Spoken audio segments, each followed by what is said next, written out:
Marion Caldwell pressed her palm flat against the notice board outside the county clerk's office and tore the paper down before anyone else could read it. Too late. Half the women on the boardwalk had already seen it.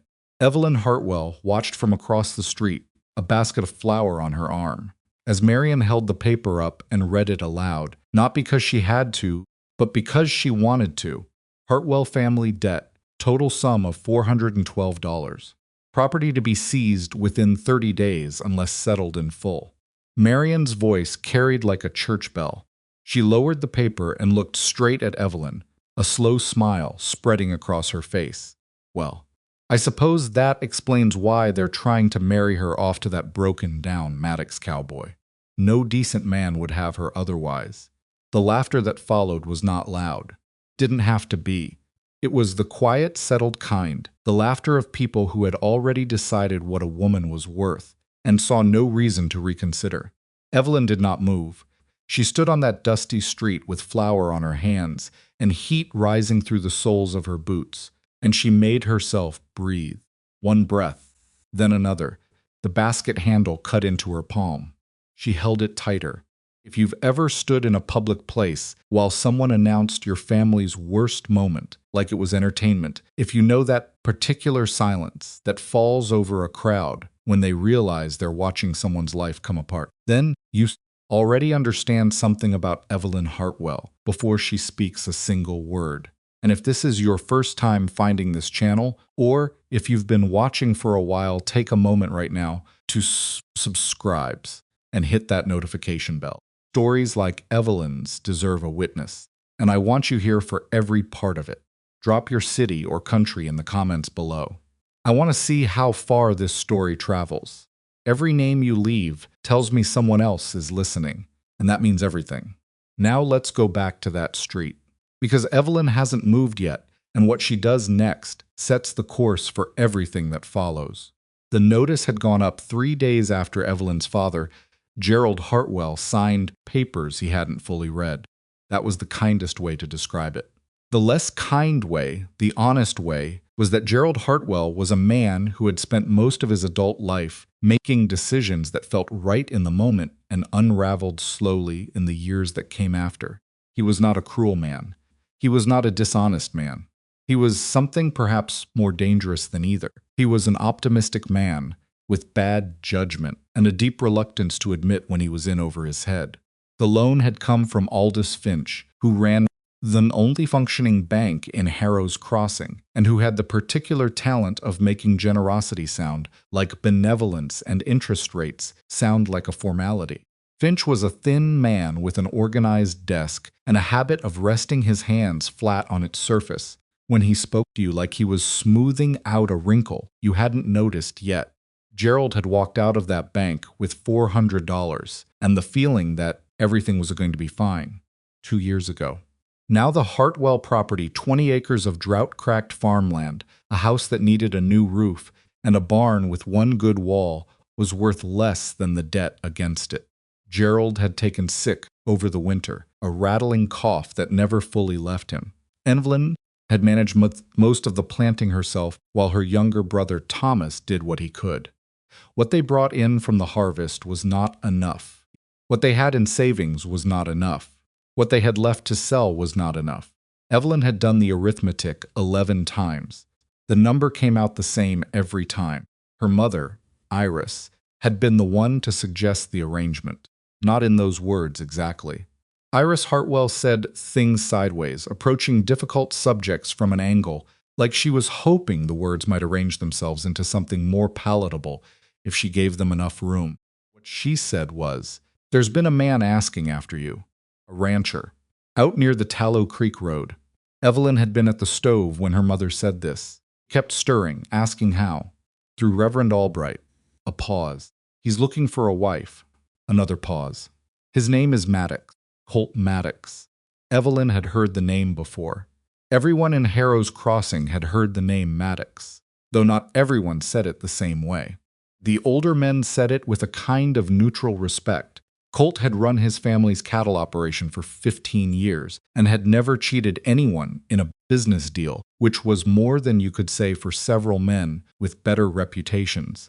The women said it more carefully, with the particular tone reserved for things that are unfortunate but not entirely surprising. And the younger people said it the way you say any name that has become attached to a story you only half understand, with a lowered voice and a slight pulling back, as though the name itself might catch. Stories was this. 3 years ago, Colt Maddox had been thrown from a horse during a roundup and had spent 6 weeks flat on his back in Doc Henner's back room. He'd recovered, mostly, but there had been injuries, internal ones, the kind that didn't show on the outside, and Doc Henner, who was not a tactful man, had told Colt plainly that the chances of him fathering children were, in his medical opinion, very poor, possibly none. In a frontier town where a man's legacy was measured in land and sons, that was not a small thing. Colt Maddox had gone back to his ranch after that and had mostly kept to himself. He hired, on one hand, a quiet older man named Deke, who didn't ask questions. He ran his cattle, he paid his bills. He came into town when he needed to, and left as soon as he'd finished his business. He was not unfriendly. He was just sealed, like a jar lid pressed down too hard. You could see there was something inside, but you weren't getting at it without effort. Evelyn had absorbed all of this the way you absorb local knowledge in pieces, over years without particularly trying to. She had not thought much about Colt Maddox as a person. He was simply a name attached to a situation, the way many things in a small town become names attached to situations. And now his name was attached to hers. "Mother," she said, still stirring. "Is this something Father asked for, or something you arranged?" "Silence, both," Iris said finally. "We're out of other options, Evie." Evelyn set the spoon down on the edge of the pot. She turned around. Her mother was sitting at the kitchen table with her hands folded in front of her, not looking at the table, not looking at the window, not quite looking at Evelyn, looking at something slightly off to the side of all three, the way people look when they're trying to hold their face together. "I'm not a debt payment," Evelyn said. "No," her mother agreed. "You're not." And then neither of them said anything for a long moment, because that was true, and also, in some practical and awful sense, not entirely true, and they both knew it. She met Colt Maddox on a Thursday morning in the front room of Reverend Albright's house, which smelled of old paper and linseed oil and the faint ghost of whatever had been cooked for supper the night before.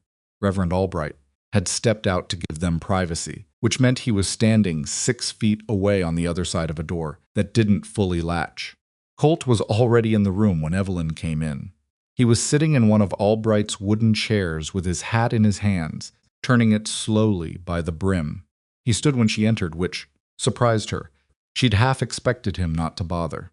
He was taller than she'd pictured, lean in the way that men get who work outdoors without stopping. Not the showy kind of lean, but the functional kind, like a fence post. His face was weathered in a way that made him look older than she suspected he was. There was a scar along his jaw, old and faded. His eyes were a grayish green, and they looked at her directly, which she appreciated and also found slightly unnerving because she wasn't sure what she wanted him to see when he looked. She was 23 years old, and she was not small. She had never been small. She had her mother's wide shoulders and her father's solid build, and she had spent her entire life in a town that considered both of those things liabilities in a woman. She wore her best dress, which was a deep blue wool that she'd let out at the seams 3 years ago, and then altered twice since then as her body continued to settle into what it was going to be, fit. It was not fashionable. She was not trying to be fashionable. She was trying to look like a woman who knew what she was walking into. She sat down across from him without waiting to be invited. "Mr. Maddox," she said. "Miss Hartwell," he said. He sat back down. The hat kept turning. "I want to be straightforward with you," Evelyn said, "because I think that's going to be more useful than pretending this is something it isn't." He looked at her. "All right. My family needs the financial relief this arrangement would provide. I assume your reasons are your own, and I'm not going to ask you to explain them to me." She folded her hands in her lap.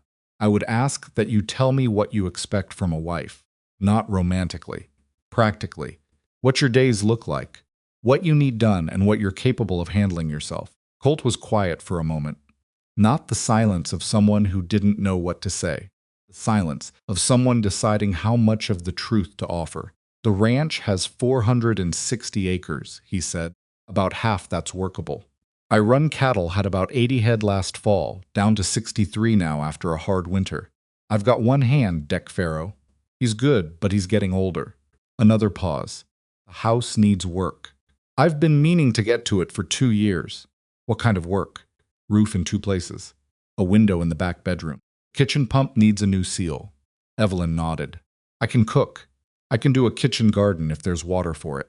I know basic mending and preservation work. She met his eyes. I'm not a fragile woman, Mr. Maddox. I'm not looking to be managed or handled carefully. I'm looking for a fair arrangement. Something shifted in his expression. Not warmly, not yet, but something that might have been the beginning of respect, or at least the absence of dismissal. I heard about your family's situation, he said. I expected you had. I'm not offering this as charity. Good, she said, because I wouldn't accept it as charity. He looked down at his hat, then back up. I should tell you something before you decide anything. About the accident, she said. His jaw tightened slightly. You've heard. It's a small town, then. You know I may not be able to give you children. She held his gaze. I know that's what Dr. Henner said. And that doesn't. He stopped, recalibrated. Does that change things for you? Evelyn thought about what to say. The honest answer was complicated. She had imagined children, the way most women did, not obsessively, but as a quiet assumption about what her life would eventually contain. She had also spent the last 3 months doing arithmetic at night by lamplight and watching her father cough into a cloth and listening to her mother's silence get heavier. She was not in a position to be precious about her assumptions. I don't know yet, she said. I think that's the most honest thing I can tell you. He nodded slowly. It seemed like the right answer had been something other than yes or no. It seemed like the right answer was exactly what she'd given, the truth without ornament. All right, he said. Then I'll say yes if you will. I'll say yes, she said. They did not shake hands. They sat in Reverend Albright's front room while the afternoon light came through the window and lay across the floor between them. And they were 2 people agreeing to something large and uncertain and possibly a mistake. And they both knew it, and they did it anyway. The wedding was small in the way that things are small when no one is entirely celebratory about them. Evelyn's mother cried, which might have been grief or relief or some combination of both that didn't have a clean name. Her father shook Colt's hand and said something about taking care of her, and Colt said he intended to. And Gerald nodded and coughed into his handkerchief and looked like a man trying to outrun his own regret. Thomas, who was 17 and felt things loudly, stood in the back with his arms crossed and didn't say much. He hugged Evelyn at the end, hard and brief, and she pressed her face into his shoulder for a moment before pulling back and straightening her dress.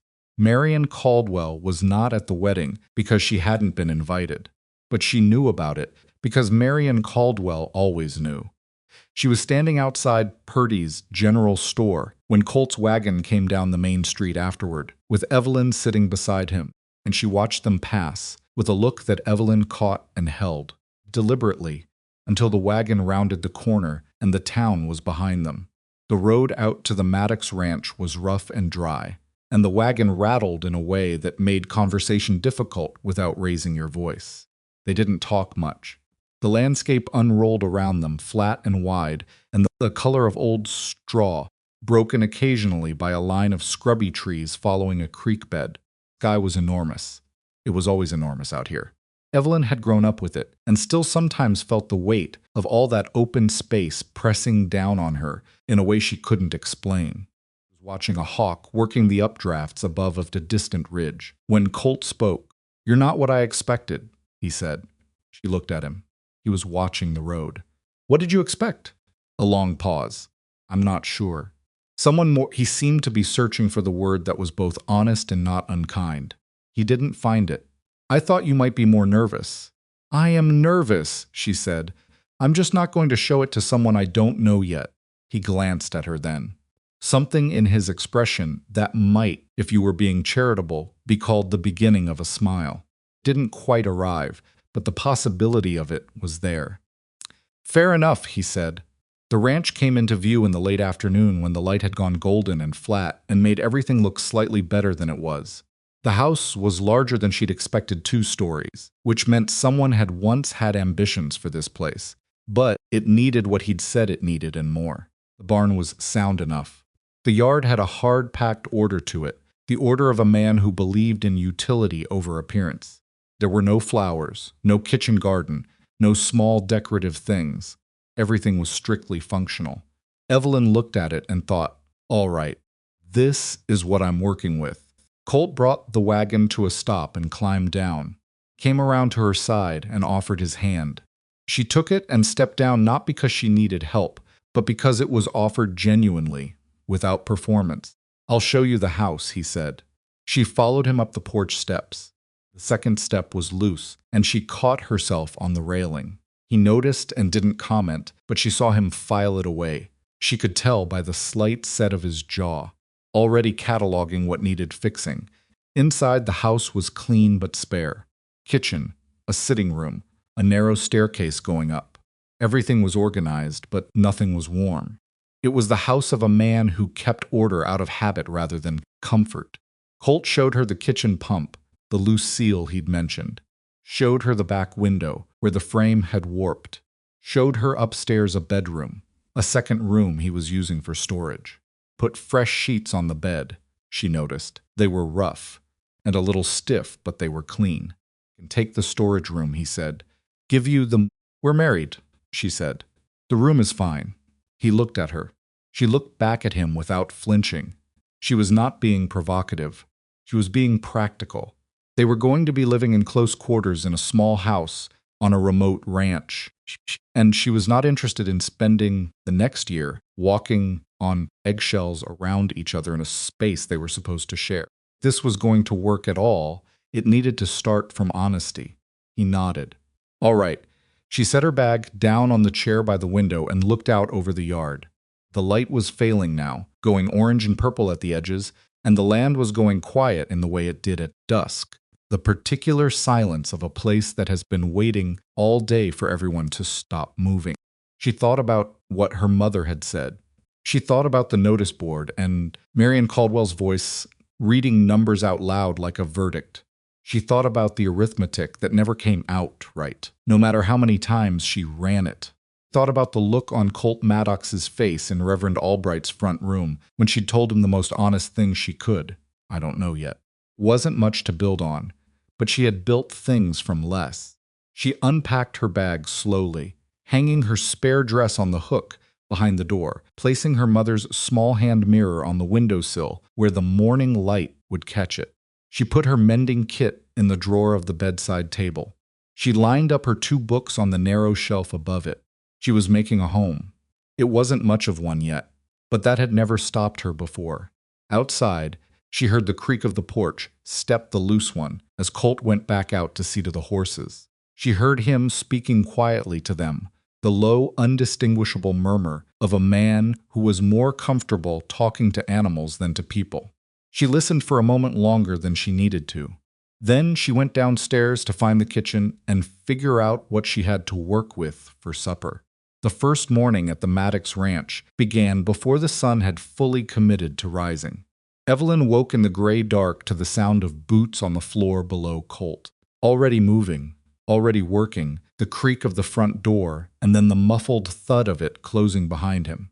She lay still for a moment and listened to the quiet that came after, the particular quiet of a house that has only ever held one person and isn't sure yet what to do with 2. Then she got up. The kitchen was cold. The stove hadn't been lit yet, which meant Colt either expected her to do it or hadn't thought about it, and she decided not to spend energy figuring out which. She found the kindling box beside the stove and the matches on the shelf above it, and she had a fire going in 20 minutes, which wasn't fast, but wasn't embarrassing either. Pump took 2 hard strokes before it gave water, and the seal was worse than Colt had described. She had to hold the handle at a specific angle to stop it from spitting sideways. She filed that away. Fixed later. She found coffee, dried beans, a heel of bread that was still edible if you didn't press on it too hard. She found a skillet that had been seasoned correctly over years of use, and a cast iron pot with a crack in the handle that had been repaired with wire. Pair held. It was the kind of kitchen that told you everything about the person who'd been using it. Functional, nothing wasted, no pleasure taken in the space itself. Just maintenance. She made coffee, put beans on to soak and sliced the bread, and laid it in the skillet until it was warm and slightly crisped on both sides, and she was standing at the window with her cup when Colt came back in. He stopped just inside the doorway when he smelled the coffee. It was such a small reaction, just a fractional pause in his stride, but she caught it. Crossed to the stove and poured himself a cup without comment and drank half of it, standing before he looked at her. "Slept all right," he said. "Well enough." She turned from the window. "Pump seal's worse than you said." He looked at the pump. "I know. I had to hold the handle at an angle." "I know that too." She waited to see if he was going to apologize for not mentioning it.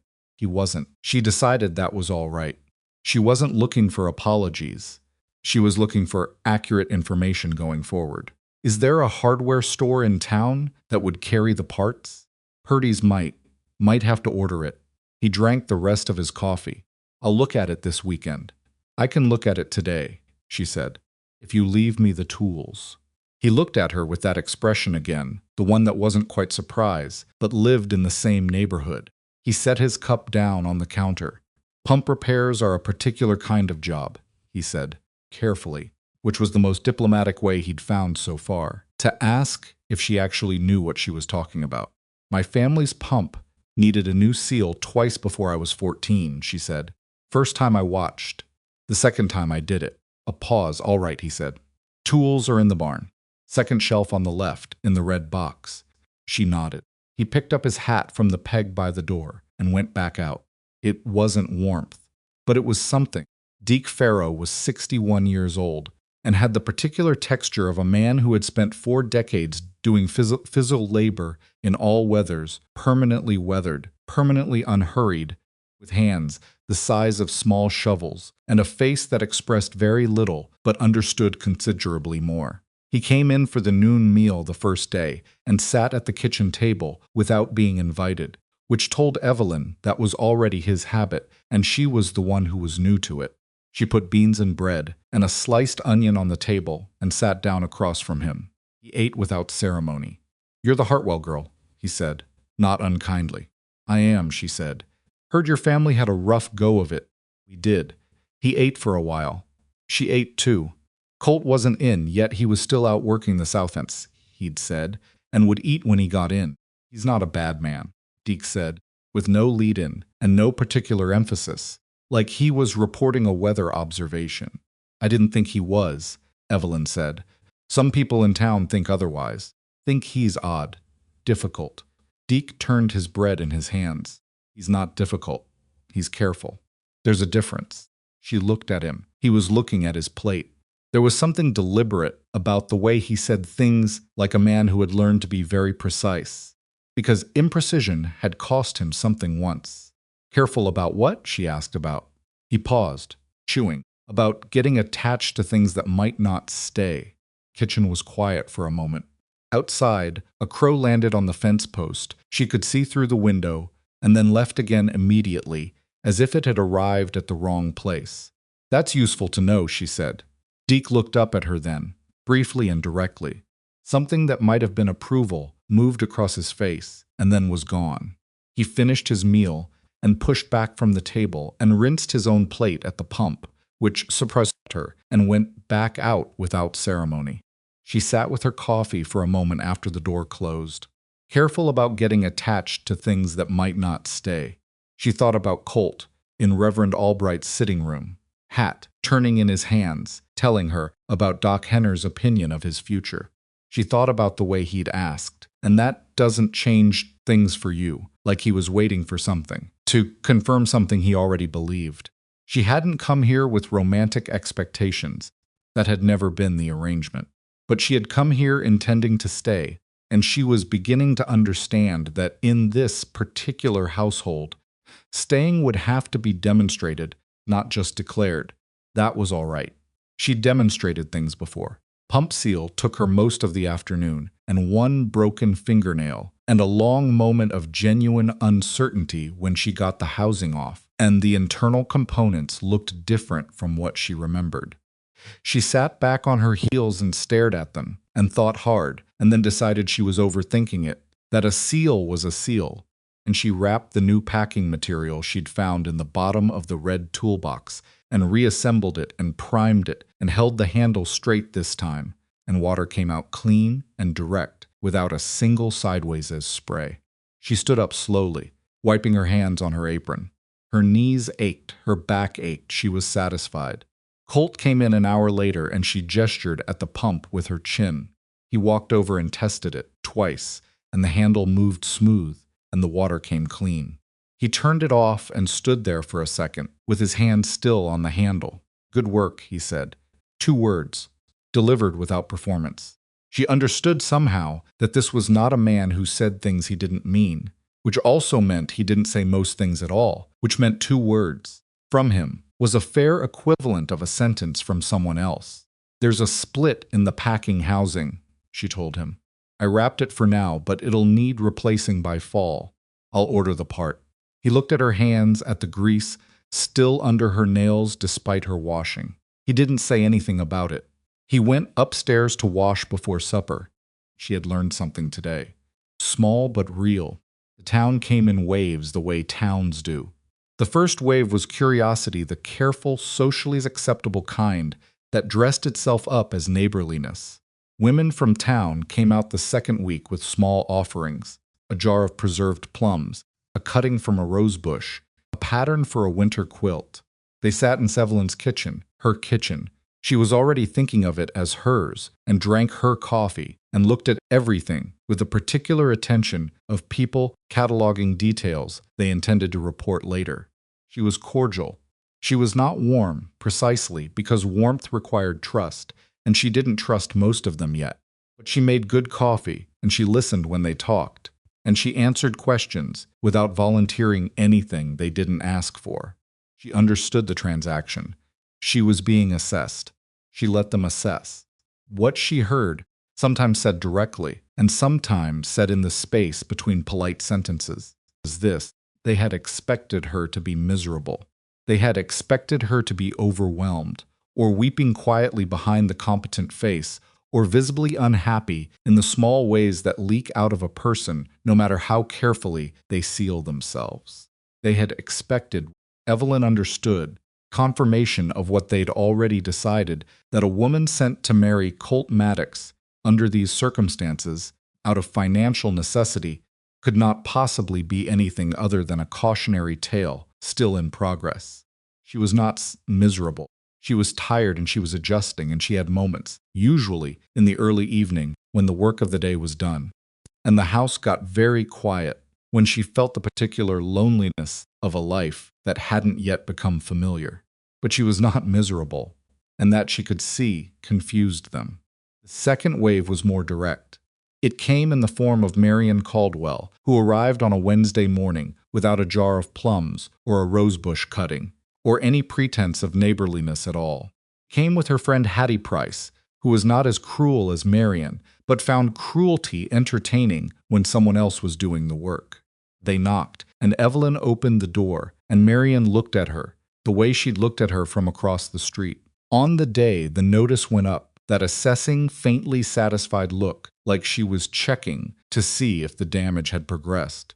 "We were passing by," Marion said, which was not plausible, given that the Maddox Ranch was 7 miles outside town on a road that went nowhere else.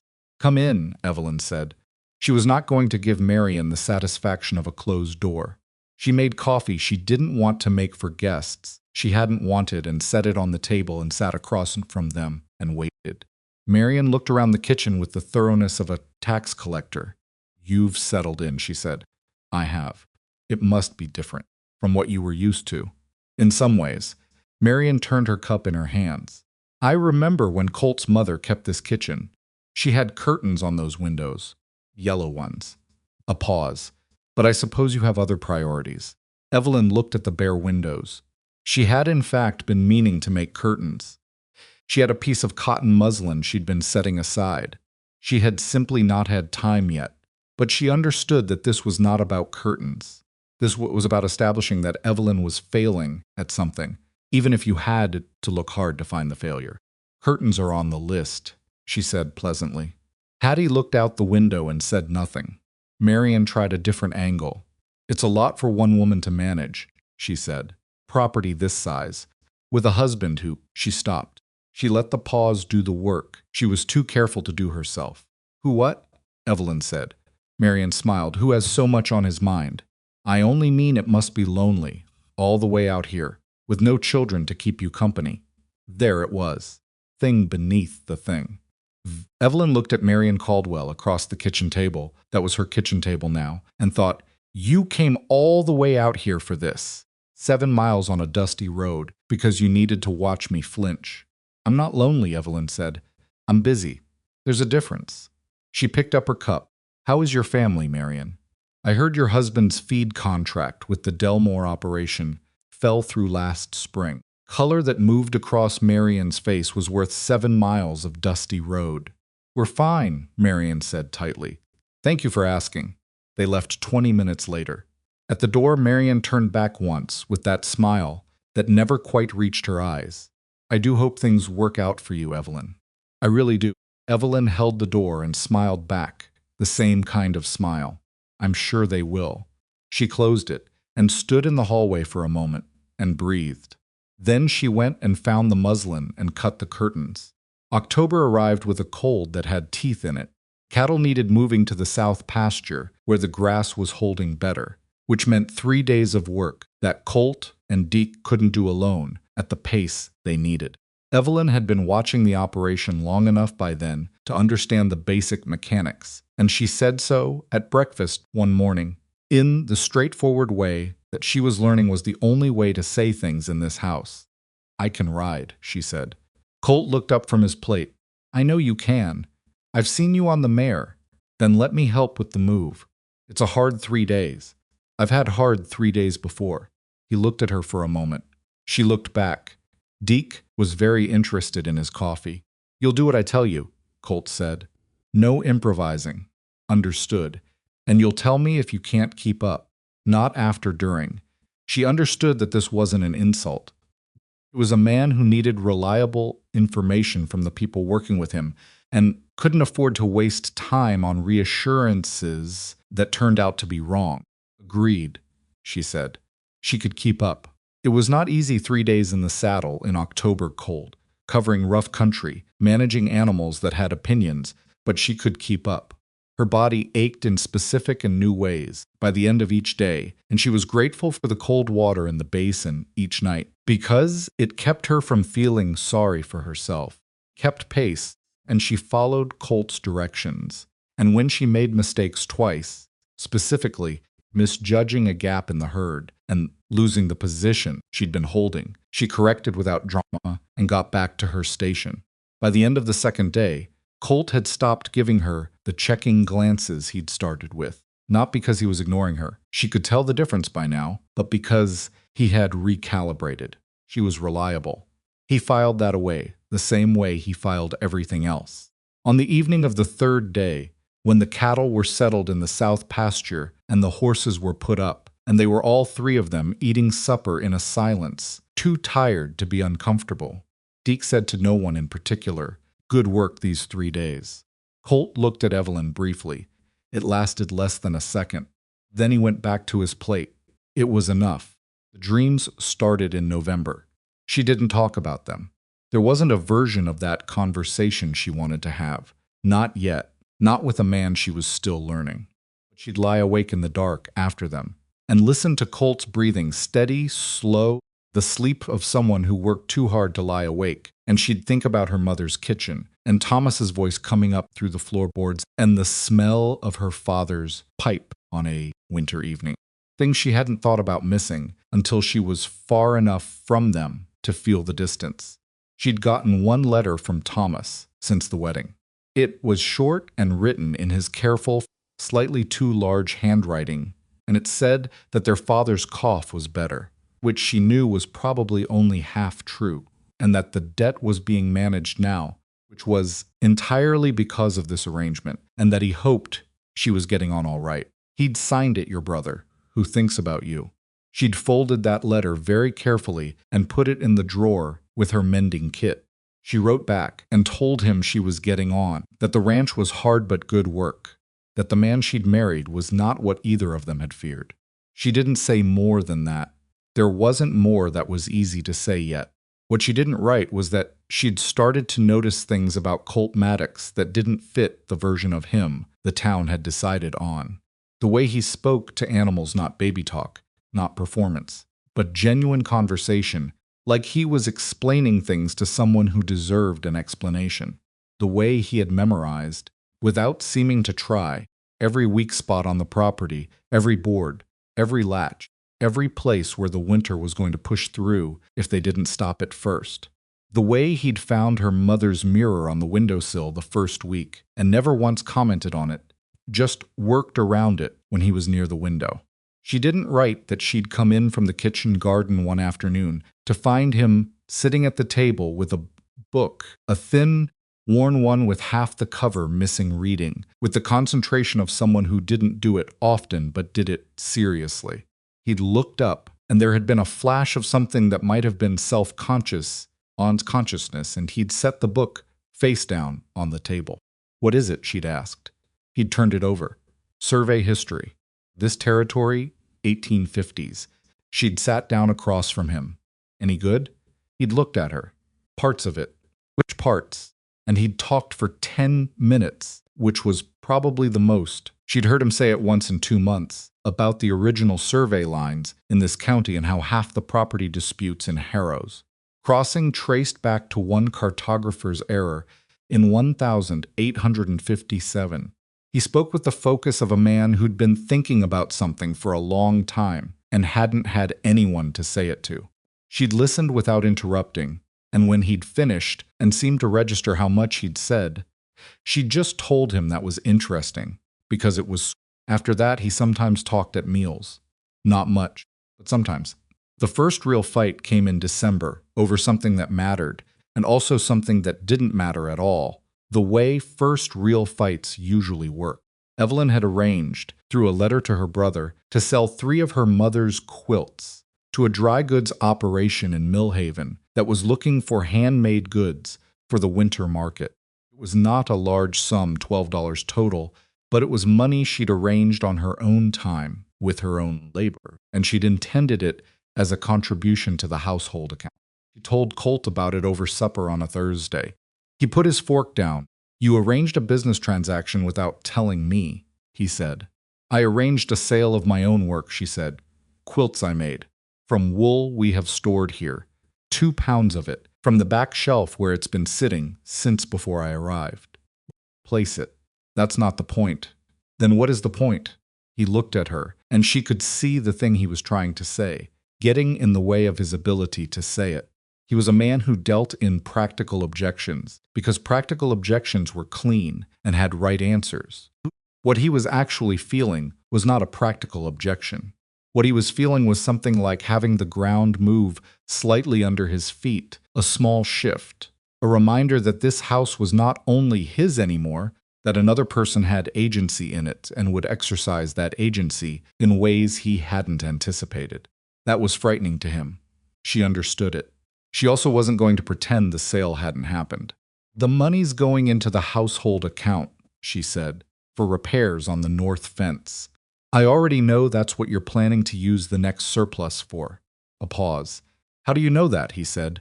"You said it to Deke 3 weeks ago. It was in the barn." He looked at her. She looked back. "I'm not trying to work around you," she said, more quietly. "I'm trying to contribute. There's a difference." Something in his jaw loosened, fraction by fraction. He picked his fork back up. He didn't apologize, because he was not a man who apologized easily. But he also didn't push the argument, which she was beginning to understand was its own kind of concession. "Tell me next time," he said. Before, not after. All right, she said. And you tell me when you're planning a major expense before you decide that it's already decided. That's a two-way arrangement. He was quiet for a moment. Fair, he said. They ate the rest of the meal in silence. It was not a comfortable silence, but it was an honest one. There was something almost structural about it, like the silence of two people who've figured out where the load-bearing walls are. Cold that December brought was the kind. The old-timers talked about dry and punishing and relentless, with a wind off the northern plain that got under every gap in every wall. Evelyn spent the first 2 weeks banking the foundation with whatever she could find and packing rags into window frames and identifying which rooms were losing heat fastest. She made a list. She gave it to Colt. He read it without comment and spent the next Saturday going through it, item by item, with Herbie beside him, because she knew where the worst spots were, and there was no point in her directing him from the other room. They worked through the afternoon in a companionable silence that was different from the silences they'd started with. Not the silence of two strangers avoiding each other, but the silence of two people concentrating on the same problem. He handed her things without being asked when her hands were full. The seat she held boards while he hammered. She didn't explain what she was doing, and he didn't question it.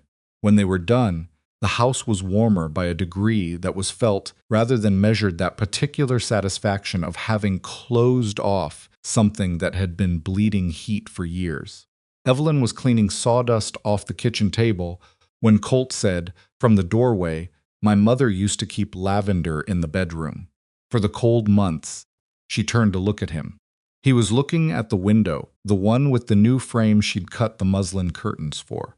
The yellow-white ones that were not quite yellow enough to match what his mother had had, but were something. "I didn't know that," she said. "It was a long time ago." He was quiet a moment. She said it made the cold feel less final somehow. "I always thought that was a strange thing to say." Evelyn looked at the curtains. "No," she said. "I think that makes sense." He looked at her. Not briefly this time. Long enough that she felt it, the full weight of his attention, which she was realizing was not something he gave out casually or often. "I'll look for lavender seed at Purdy's," she said. "For the spring." He nodded. He went to bed an hour later without saying anything more about it. But in the morning he fixed the loose porch step, without being asked, without saying he was doing it. She came out to hang washing, and it was simply done solid and level, and no longer a thing to catch yourself against. She stood on it and felt it hold, and didn't say anything either. Some things in a marriage don't need words. They need only to be done and noticed and held carefully. She was learning that Colt Maddox understood this too in his own way, from his own long practice of silence. They were, imperfectly and slowly, and with no small amount of friction, beginning to speak the same language. Outside, the cold held on. The cattle needed checking, and the firewood needed splitting, and the north fence was still waiting for spring. There was always more. There would always be more. But the house was warmer than it had been, and the step was fixed, and she had curtains on the windows that let in the morning light without letting in the wind. She went inside and started breakfast. It was not the life she had imagined. But she was starting, only starting, and not without doubt to think it might become something she hadn't known to imagine. The lavender seed never made it to Purdy's before the ground froze solid. So Evelyn wrote it on a scrap of paper and tacked it to the inside of the kitchen cupboard door where she'd started keeping her list of things that needed doing when the season allowed. The list had grown through December and January and into February, and by the time March arrived with its false warmth and its mud, the paper was dense with her handwriting, practical things layered over practical things, and somewhere near the bottom, in smaller letters, because she'd been running out of room, lavender seed, bedroom window, spring, small things.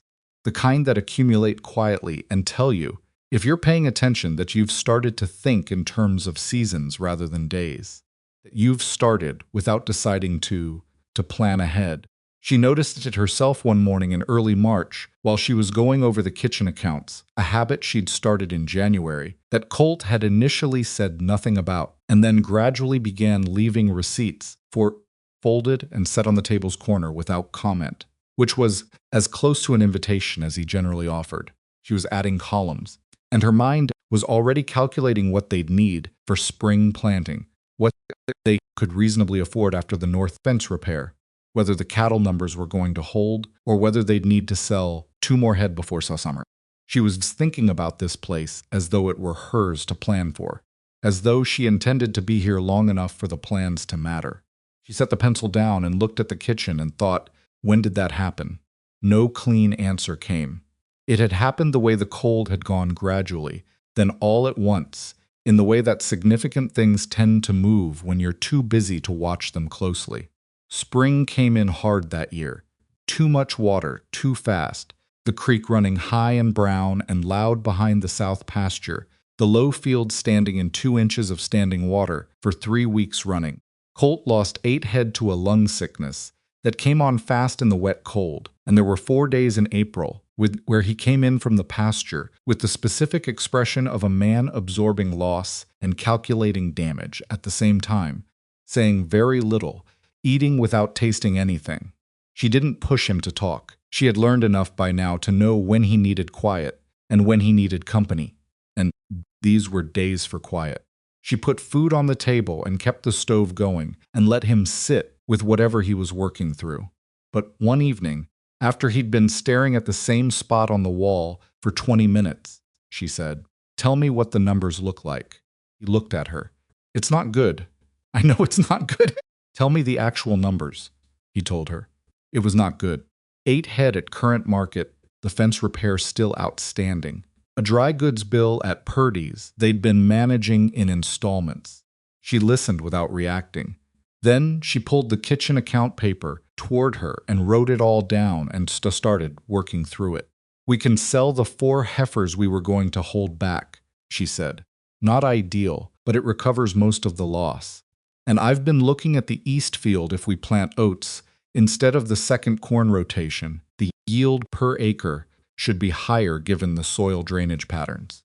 He was watching her. She didn't look up. "I talked to Deke about it last week," she continued. "He agrees the drainage on the east side is better suited to oats. We'd need seed investment up front, but the numbers come back positive by October if the season holds." She finished her calculation and looked up. Colt was looking at her the way he'd looked at her the night of the curtains. That sustained attention that meant he was not just seeing her, but thinking about what he was seeing. "You talked to Deke about field rotation," he said. "He knows this land better than either of us," she said. "He's known it 20 years. "Exactly. So I asked him." She met his eyes. "I should have told you I was going to. I'm telling you now." He was quiet for another moment. Then something in his posture shifted, not dramatically, not in a way anyone watching from outside would have noticed, but she noticed it because she had been watching him carefully for months, and she knew the difference between the set of his shoulders when he was carrying something alone and the set of them when he'd decided to let someone carry part of it. "Oats," he said. "Oats," she confirmed. "All right." He picked up his coffee.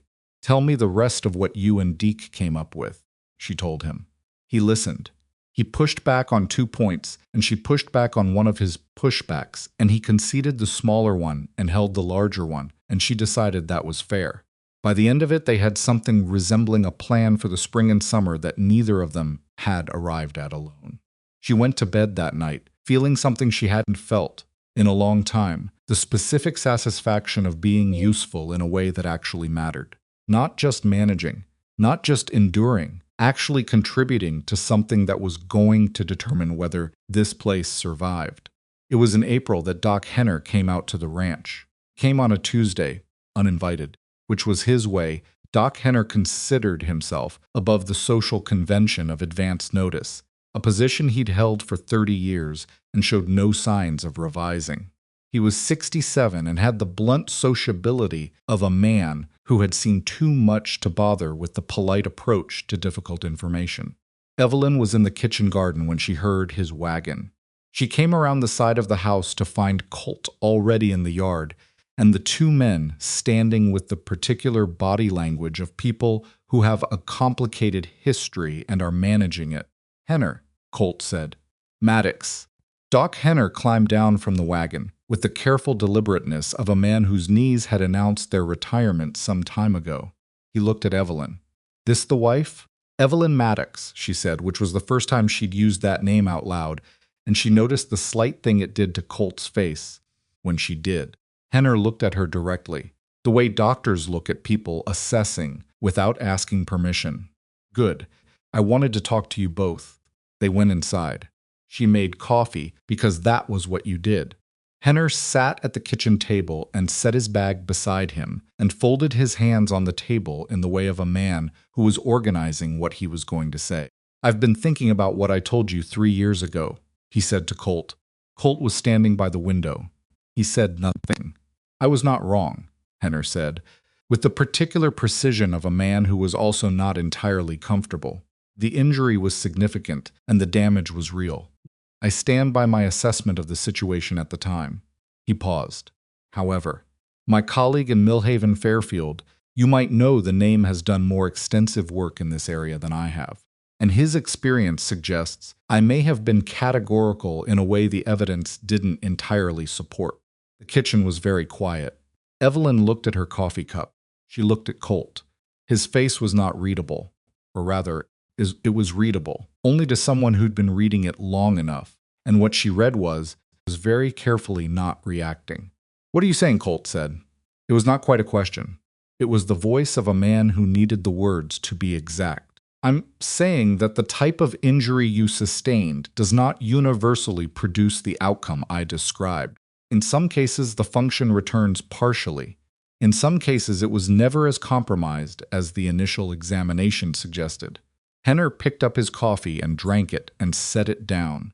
"I have no way to know definitively without further examination, but I thought you deserved to hear that my original assessment may have been overstated." Silence. Colt looked at the table. Then he looked at Evelyn. She didn't know what her face was doing.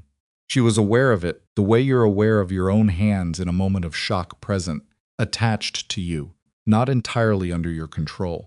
"Further examination," Colt said. "If you want it. Not obligatory, but available." Another silence. Longer this time. "I'll think about it," Colt said. Henner nodded and finished his coffee and left as abruptly as he'd arrived, the wagon wheels grinding back down the drive. Kitchen was very quiet after. Evelyn sat with her hands around her cup. She didn't look at Colt, and he didn't look at her, and they existed in the same space for a full 2 minutes, 2 minutes without speaking, which at any other time would have been ordinary, but right now had a weight to it. "Evelyn," he said finally. "You don't have to say anything," she said. "I want to say—" "Colt," she looked at him. "One thing at a time. Let's just sit with it for a day." He looked at her for a long moment. Then he nodded.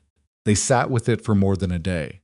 It lived in the house with them, this new uncertain possibility, like a window that had been opened in a room that had been sealed for years.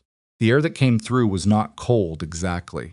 It was just different, changed the temperature of things slightly, in a way neither of them had language for yet. May was dry, and the oat seed went in well, and the east field looked promising, and the cattle recovered in number, as the new calves came in 11 live births. Deke called a good year, with the particular flatness of a man calibrated by experience not to feel things too soon. The ranch was working. Not easily, it never worked easily, but functionally, with a momentum that hadn't been there in the winter. Evelyn had taken on the accounting fully by now, with Colt's acknowledgement, if not his formal endorsement, and she had a relationship with the buyer in Millhaven, through whom she was moving not just the quilts now, but also preserved goods, which she was producing in quantity from the kitchen garden's spring surplus. The income was small but regular, and regular was what they needed. Town had adjusted to her the way towns adjust to things that don't go away, not entirely graciously, but with a pragmatic acknowledgement that she was there and intended to remain. The visiting women came less often, which suited her fine. The men who did business with Colt had stopped doing the particular thing they'd been doing in January, which was speaking to her in the careful tones you use with someone who is probably temporary. Now they spoke to her the way they'd speak to any rancher's wife who had demonstrated she understood what was being discussed.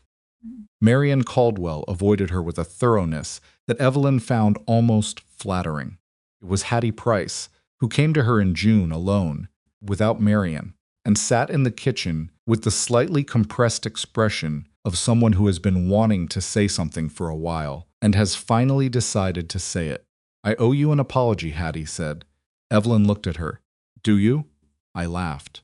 When Marian read that notice out loud, Hattie looked at her hands. "I shouldn't have." Evelyn was quiet for a moment. She thought about that morning. The flower on her hands, the basket handle, the sound of settled laughter, the way she'd stood there and held it. "No," she said. "You shouldn't have."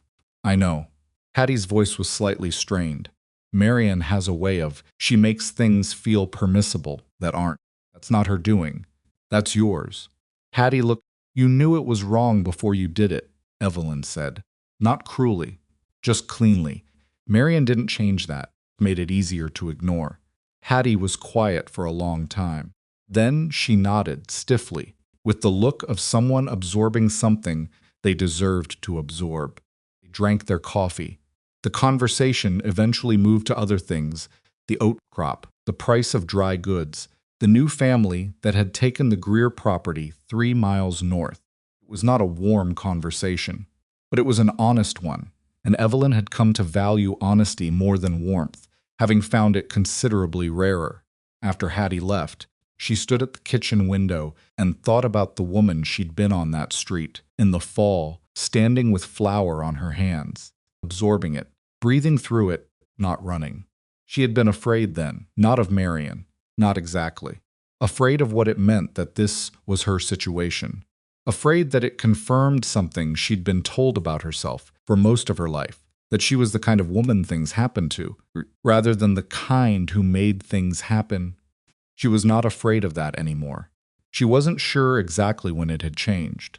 Somewhere between the pump seal and the cattle drive and the kitchen accounts and the oat field and the apology she'd just received, the fear had been replaced by something she could only describe as footing. Not confidence exactly. Confidence was too clean a word. It was more like the specific groundedness of a person who has been tested and found that they can take the weight. The storm came in late June without adequate warning.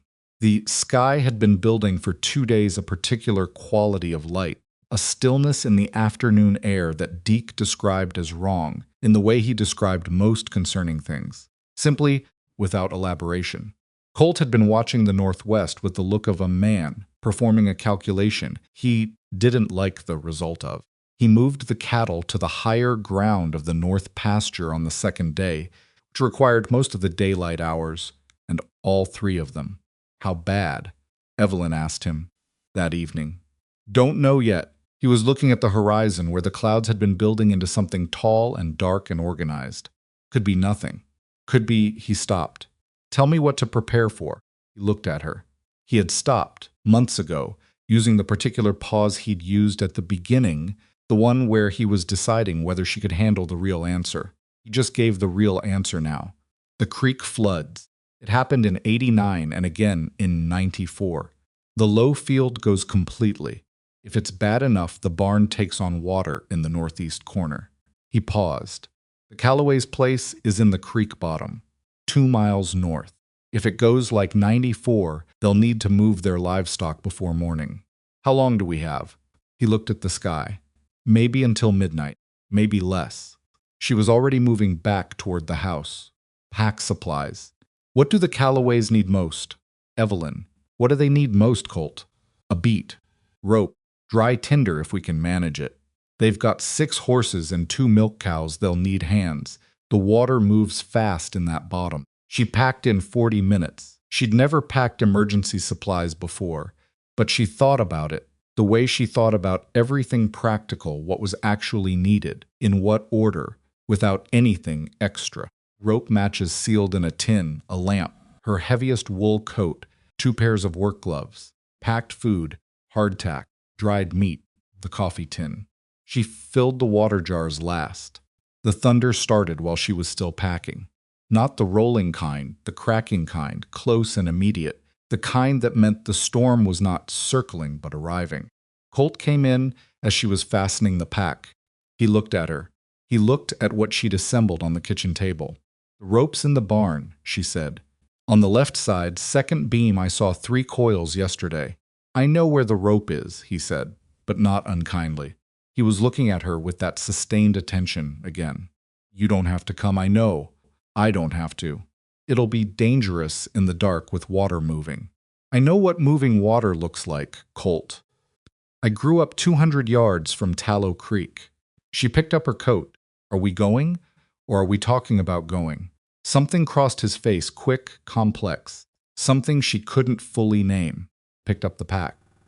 "We're going," he said. Calloway property sat in a natural bowl of land that the creek had carved over decades, which made it rich farmland in dry years and a death trap in wet ones. Edgar Calloway was 64 and had bad knees, and his wife Ruth was not physically strong enough to manage frightened horses in the dark by herself, and their hired man had left 2 weeks ago for work in the mines. They were alone when Colt's wagon came up their road in the rain. Ruth Calloway met them at the barn door with a lamp and a face made rigid by the effort of not showing how frightened she was. "We heard it coming an hour ago," she said. Edgar tried to get the horses moved, but his knee gave. Edgar was inside the barn, sitting on a hay bale with his legs straight in front of him and the expression of a man in pain who is furious about being in pain. He started to stand when he saw Colt, and Colt told him to stay where he was, with more authority than Evelyn had ever heard in his voice, and Edgar, a man who was nobody's subordinate, stayed. The horses were panicked. That was the first problem. 6 animals in an enclosed space, in the dark, in the rain, with the thunder cracking overhead and the sound of water beginning to move in the creek. Bottom they were pressing together and rolling their eyes. And one, a big bay gelding, had kicked a hole through the second stallboard and was in danger of injuring himself or the horse next to him. Deke went to the gelding. He moved the way he always moved, slow, deliberate, without urgency, and put his hand on the animal's neck and talked to him in that low murmur. That wasn't quite words. And after a minute, the gelding stopped moving. Evelyn took the near horse, a gray mare, who was calmer than the others, but still trembling. She didn't know this horse. She put her hand on its face and let it smell her, and spoke to it, the way she'd heard Colt speak to the animals on the ranch, not performing calm, just being it, or doing her best impression of it, and the mare settled enough to let herself be led.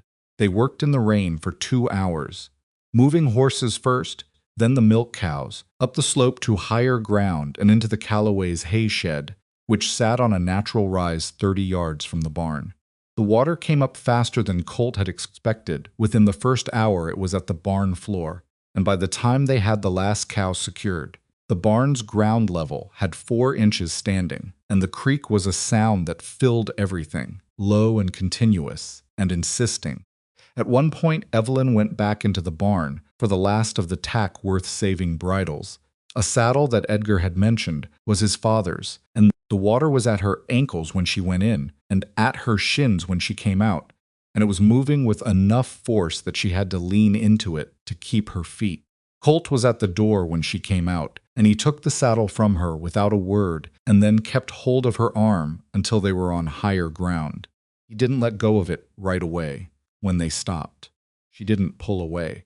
The rain was still coming hard, and the lamp Deke was holding made a small wet circle of light in all that dark. And Ruth Calloway was crying quietly with her hands over her face, while Edgar sat on the ground beside her with his arm around her, bad knee extended, his face showing a grief that had nothing to do with cattle or property, and everything to do with being old and limited and unable to protect his own house. Evelyn looked at that and felt something that moved through her chest without warning, not pity exactly. Something older and more complicated than pity. She went and sat beside Ruth, not saying anything. Just there. Ruth leaned against her. Just slightly. Just for a moment. The way you lean against something solid when you need to stop carrying your own weight for a minute. Evelyn let herself be leaned on. The storm moved east in the early morning hours, the thunder going to a rumble and then a murmur and then nothing, the rain slowing to a drizzle and then stopping. They sat in the hay shed with the Callaway horses and drank the cold coffee Evelyn had packed and watched the sky go from black to the dark blue that precedes gray. When it was light enough to see, Edgar surveyed what remained of his barn floor. 6 inches of silt-heavy water. The floor would be ruined. One of the stall walls had collapsed. The feed stored in the back was a total loss. Stood in the doorway, looking at it, and his wife stood beside him, and nobody said anything. Feed I can cover through September, Colt said. We've got surplus from the oat rotation. Edgar looked at him. The particular look of a proud man being offered something he needs and doesn't want to need. I'm not offering it as a loan, Colt said.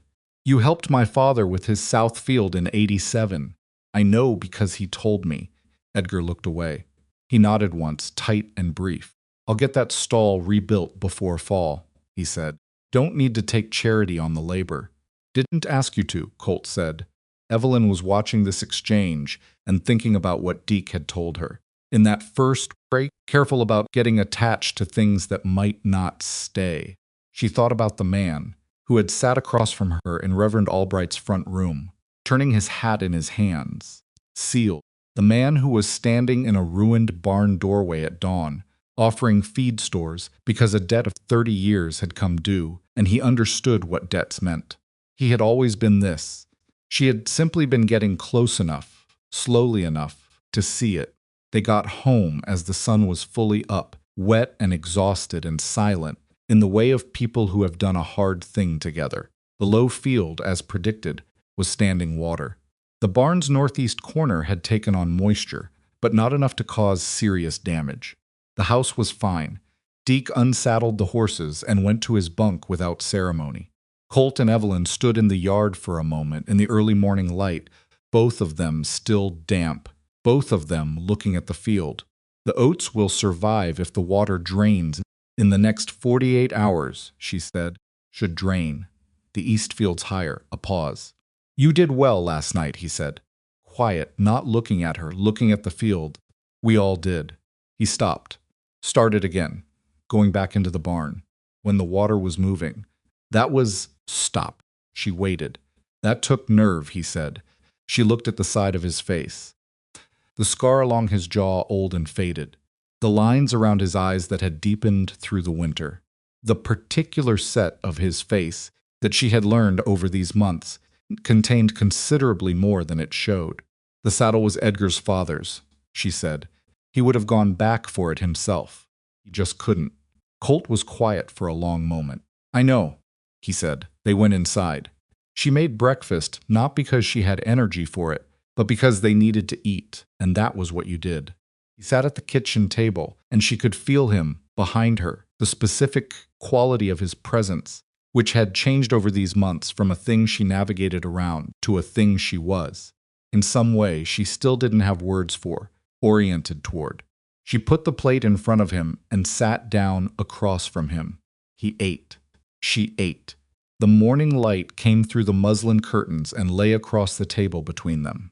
After a while, he said, I'm going to make the appointment with Fairfield. She looked at him. He was looking at his plate. In Millhaven, he said. The Dr. Henner mentioned. She didn't say anything immediately. She understood that this had been living in him. Since April, the door, Henner had cracked open, the possibility that had moved through the house like changed air. She understood that he was not saying it lightly, that it had cost him something to say it at all. All right, she said. He looked up, his eyes on her face, searching for something. I don't know what it means, he said. Either way. I just thought you should know I'm going. I'm glad you told me. A pause. Do you want to come? He said, as if the question surprised him as it was coming out. She looked at him across the kitchen table, in the morning light, in the house that was warmer than it had been, and had curtains on the windows and lavender seat on the list, inside the cupboard door.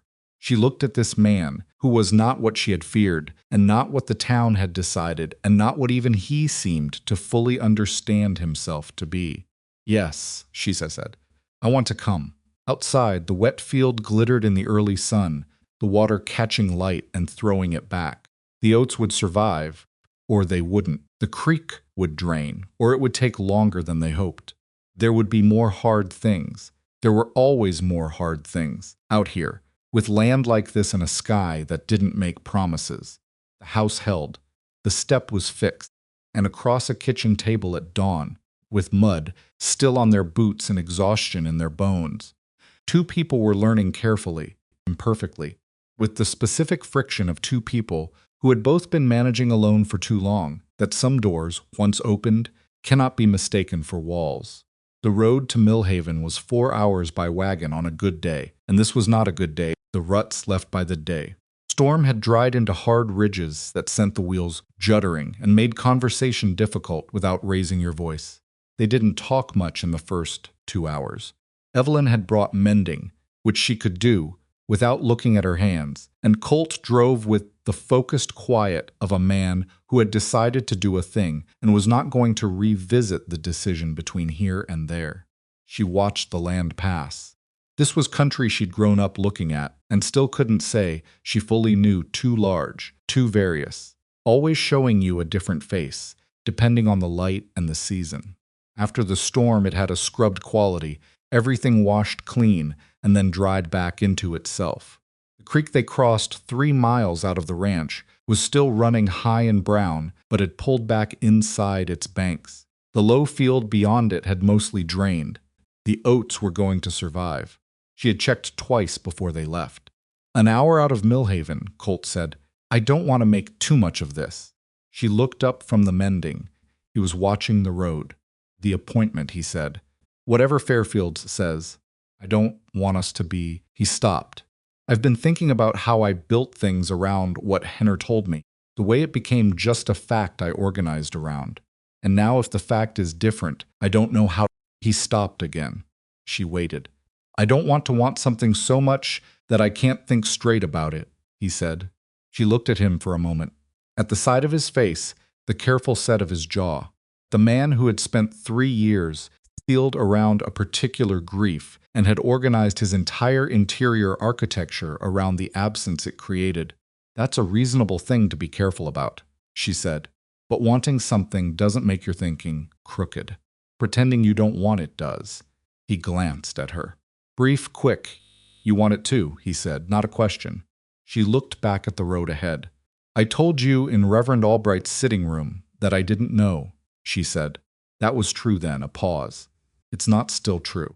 The wagon moved through a stretch of shadow where the road passed under a stand of cottonwoods, the light going dappled and cool for a moment, and then out into the open again. "All right," he said quietly. They drove the last hour in a silence that was different from the silences at the beginning, not empty, not careful, just two people sitting with something they'd said out loud and were letting settle. Dr. Fairfield's office was on the second floor of a brick building on Millhaven's Main Street, above a surveyor's office. He was younger than Evelyn had expected, 40. Perhaps with the professional steadiness of a man who had trained himself to deliver information without dramatizing it. He shook Colt's hand and nodded to Evelyn and asked them both to sit, which she appreciated because a different kind of doctor would have looked at her and assumed she should wait outside. The examination itself she waited for in the outer room. She sat in a wooden chair with her mending in her lap and didn't do the mending. She looked at the wall across from her, which had a framed map of the territory on it, and she thought about nothing useful for 40 minutes, which was unusual for her. When Colt came out, Fairfield was behind him, leaning in the doorframe. Colt sat down beside her. He looked at his hands. "Tell us both," he said to Fairfield. Fairfield came and took the other chair, the one across from them. "Injury was real," he said. "I want to be clear about that. Henner wasn't wrong that damage occurred, but the body has more capacity to compensate than medicine sometimes credits. What I found suggests the function was significantly impaired, not eliminated." He paused. "I can't promise you a particular outcome. What I can tell you is that the picture is considerably less certain than you were told 3 years ago." Evelyn was aware of Colt sitting very still beside her. "Less certain meaning, there's a possibility," she said. "Meaning there's a meaningful possibility," Fairfield said. "Yes." The room was quiet. Fairfield seemed to understand that they needed a moment and gave it to them, without filling the silence with words which was its own kind of competence. Colt exhaled, just once, just slightly, the kind of breath a person lets out when they've been holding it for longer than they realized. Evelyn put her hand on his arm. She'd done it before she decided to do it, which was how she knew it was the right thing. He didn't move. He looked at her hand on his arm, and then he looked at her face, and whatever he saw there settled something in his expression that she hadn't seen, settled before a tension she'd grown so accustomed to that she'd stopped registering it until it was gone. "All right," he said. His voice was not entirely steady. He didn't try to make it steady. "All right." They thanked Fairfield. They walked down the stairs and out into the Millhaven street and stood in the afternoon sun for a moment, both of them slightly at sea, in the way of people who had prepared themselves for one kind of news and received another. "I need to sit somewhere," Colt said. "There's a place across the street," she said. "I saw it when we came in." They crossed and went in and sat at a corner table and ordered coffee they both needed, and food neither of them had been thinking about, but which arrived as thick slices of bread with butter and cold meat, and they ate slowly and without much conversation, the food doing the practical work of grounding them back in the present. After a while, Colt said, "I should have gone to Fairfield 3 years ago." "Maybe," she said, "but you didn't know to." Henner was so certain. "He was wrong," she said. "People are wrong, even people who are supposed to know." He looked at the table. "I made decisions based on it, about what was possible, what was worth expecting." She knew he was not only talking about children. She knew he was talking about everything, the way he'd sealed himself, the way he'd stopped expecting things to change, the way he'd reached his 40s in a house that had no warmth in it, because warmth had seemed like something he'd lost the right to want. She knew all that because she had been living in the residue of it for 9 months. "You're making different decisions now," she said. He looked up at her. "That's what matters," she said. "Not the 3 years this." He held her gaze for a long moment. Then he reached across the table and covered her hand with his, not dramatically, not with any performance, just set his large rough hand over hers and left it there. She turned her hand over under his. They stayed like that through the rest of the coffee.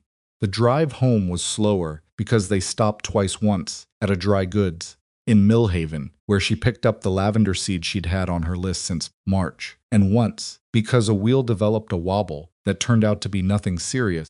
A loose nut colt tightened in 10 minutes at the side of the road while she held the lamp. They got back to the ranch well after dark.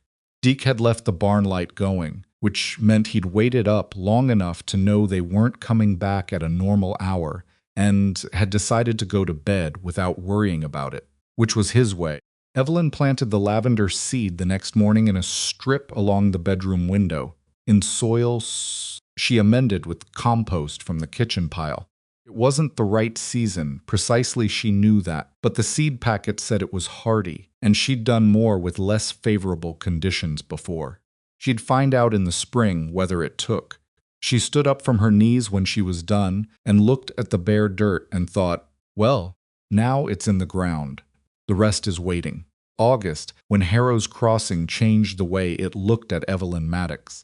And the change did not happen, the way such changes usually do in stories, not in one dramatic moment of recognition, not with a speech or a confrontation or any particular ceremony. It happened the way true things happen, incrementally, then suddenly, when enough small facts accumulated to make the truth unavoidable. The beginning of it was the Callaway barn. Edgar, true to his word, had started to rebuild himself in July, working slowly because of his knee and because he was 64 years old, and the summer was hot and he was doing it alone because he couldn't afford to hire. Evelyn had mentioned this to Colt on a Tuesday evening, without particular emphasis, just as information she thought he should have. He had looked at her. She had looked back. 2 days later he rode over with lumber he'd bought from the mill in town, and Deke beside him. They spent 3 Saturdays on it. By the end of the 3rd Saturday, 2 other ranching families from the north end of the valley had shown up, the Perrys and old Will Stanton, who'd known Edgar since they were boys, and they finished the barn in a day. She had not planned that, but she had started it. The story of the storm and what had happened at the Calloway place spread through the valley the way stories spread in small communities, in pieces, from different mouths. Each version slightly different, but carrying the same essential shape. What had been seen specifically was this Evelyn Maddox walking into a flooding barn in the dark while the water was moving to retrieve a saddle that wasn't hers, coming out again with it, moving horses in the rain for 2 hours without complaint, without direction, without anybody having to tell her what needed doing. People who had spent months deciding what kind of woman she was had to recalibrate that decision against what they were now hearing. Some did it easily. Some found it inconvenient and pushed back. But the thing about demonstrated facts in a small community is that they're hard to argue against when the witnesses are your neighbors. And the Calloways were well liked, and Ruth Calloway in particular had told the story herself to anyone who would listen, with the specificity of a woman who wanted it told correctly. Evelyn heard some of this through Hattie Price, who had become, if not a close friend, then a reliable barometer of what the town was thinking. She heard some of it through Deke, who was more connected to the social fabric of the valley than his silence suggested. She heard some of it directly, in the form of people who spoke to her differently at Purdy's, with a directness they hadn't offered before asking her opinion on range conditions, on grain prices, on the storm damage estimates she'd put together for the county clerk's office in the weeks after. She had put those estimates together because someone needed to do it, and she had the numbers and the organizational capacity, and because she'd looked around the room at the county clerk's meeting and realized nobody else was going to. That had apparently also been noted. It was Aldous Finch who showed her the measure of how much had changed, and he did it without meaning to. Finch came out to the ranch on a Thursday afternoon in late August announced this time. A letter sent ahead with a proposal that he described as an opportunity, and that she understood, on the second reading of his letter, was an attempt to get access to the Maddox grazing rights on the eastern section of the property at a price substantially below their value. He dressed it in the language of partnership and mutual benefit, which was his way, but the math underneath the language was straightforward enough. She did not tell Colt about the letter before Finch arrived. She told him about it the morning of, over breakfast. He read the letter. His jaw did the thing it did when he was keeping his face from doing something else. He's been sniffing around that eastern section since my father's time, he said. I know. I found records of 2 previous approaches in the account files. She had found them in February, going through the old ledgers she'd organized and cataloged through the winter. She had noted them and said nothing, because at the time there was nothing immediate to respond to. You didn't mention it. I was waiting to see if it was relevant. She put her coffee down. It's relevant now. He looked at her. Then he looked back at the letter. What do you want to do? See, she had thought about this since the letter arrived. She had thought about Finch's particular talent, the flat hands on the desk, the interest rates that sounds like formalities, the generosity that was the architecture of a trap.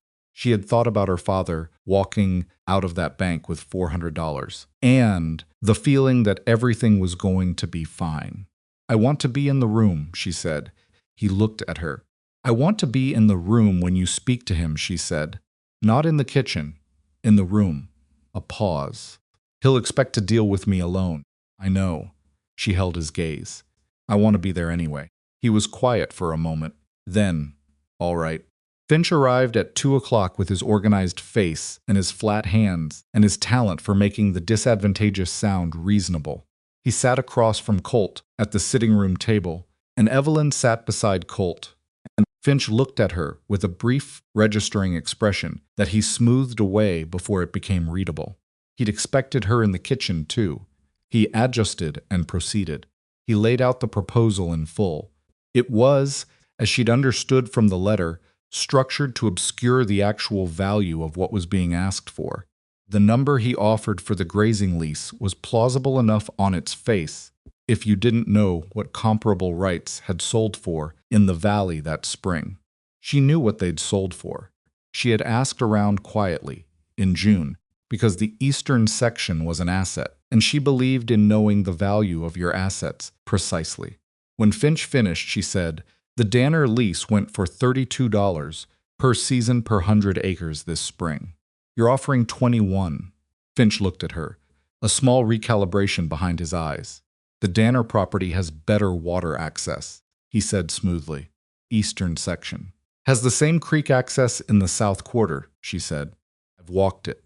The access point is usable May through September, comparable to Danner." Another pause. He tried a different direction. The arrangement would provide a reliable income stream during uncertain years.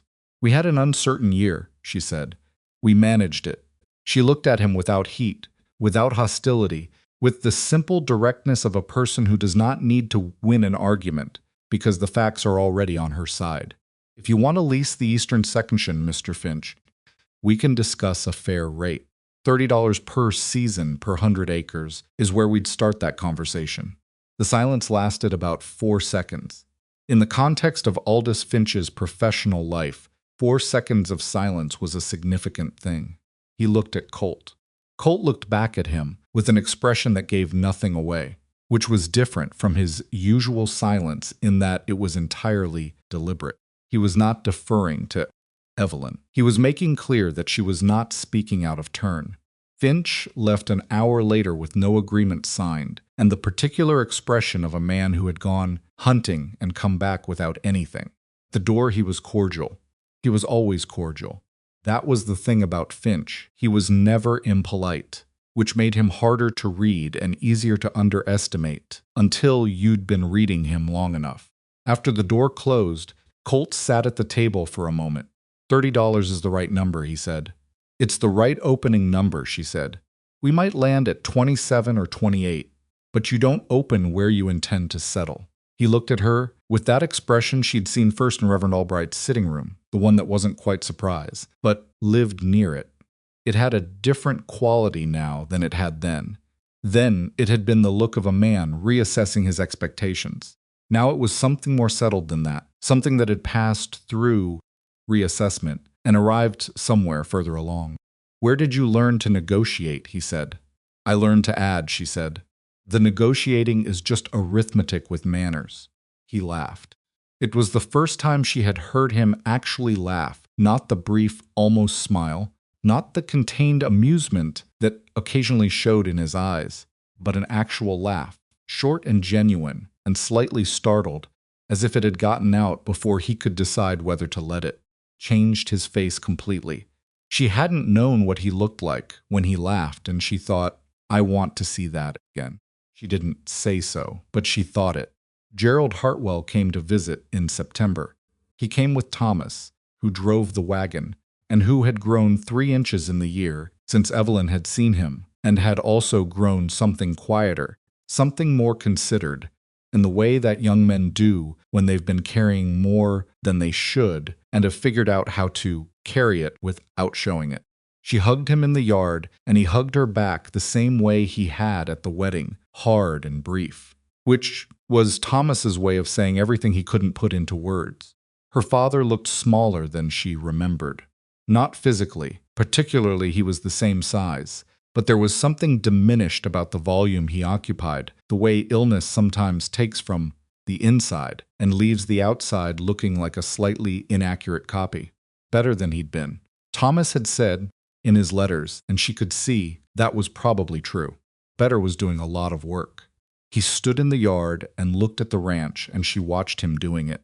"It's a good piece of land," he said. "It is. The house needs paint." "It does," she agreed. "It's on the list." He looked at her.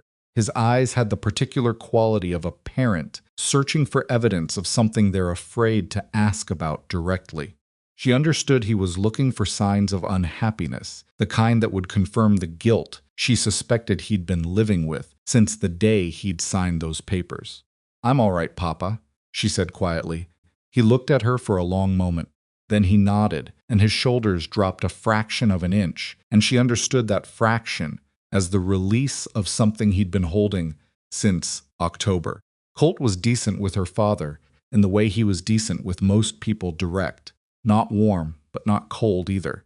He showed Gerald the operation without performance or embellishment. Just this is what we have, and this is how it works. And Gerald asked practical questions, and Colt answered them practically. And by the end of the afternoon, she could see her father had formed an opinion of her husband that was not the opinion he'd arrived with. Gerald Hartwell was not perceptive about most things, but he had spent a lifetime around working land and working men, and he knew when a man was honest about what he had. Thomas, for his part, attached himself to Deke with the particular enthusiasm of a young man who recognizes immediately that an older man knows things worth knowing.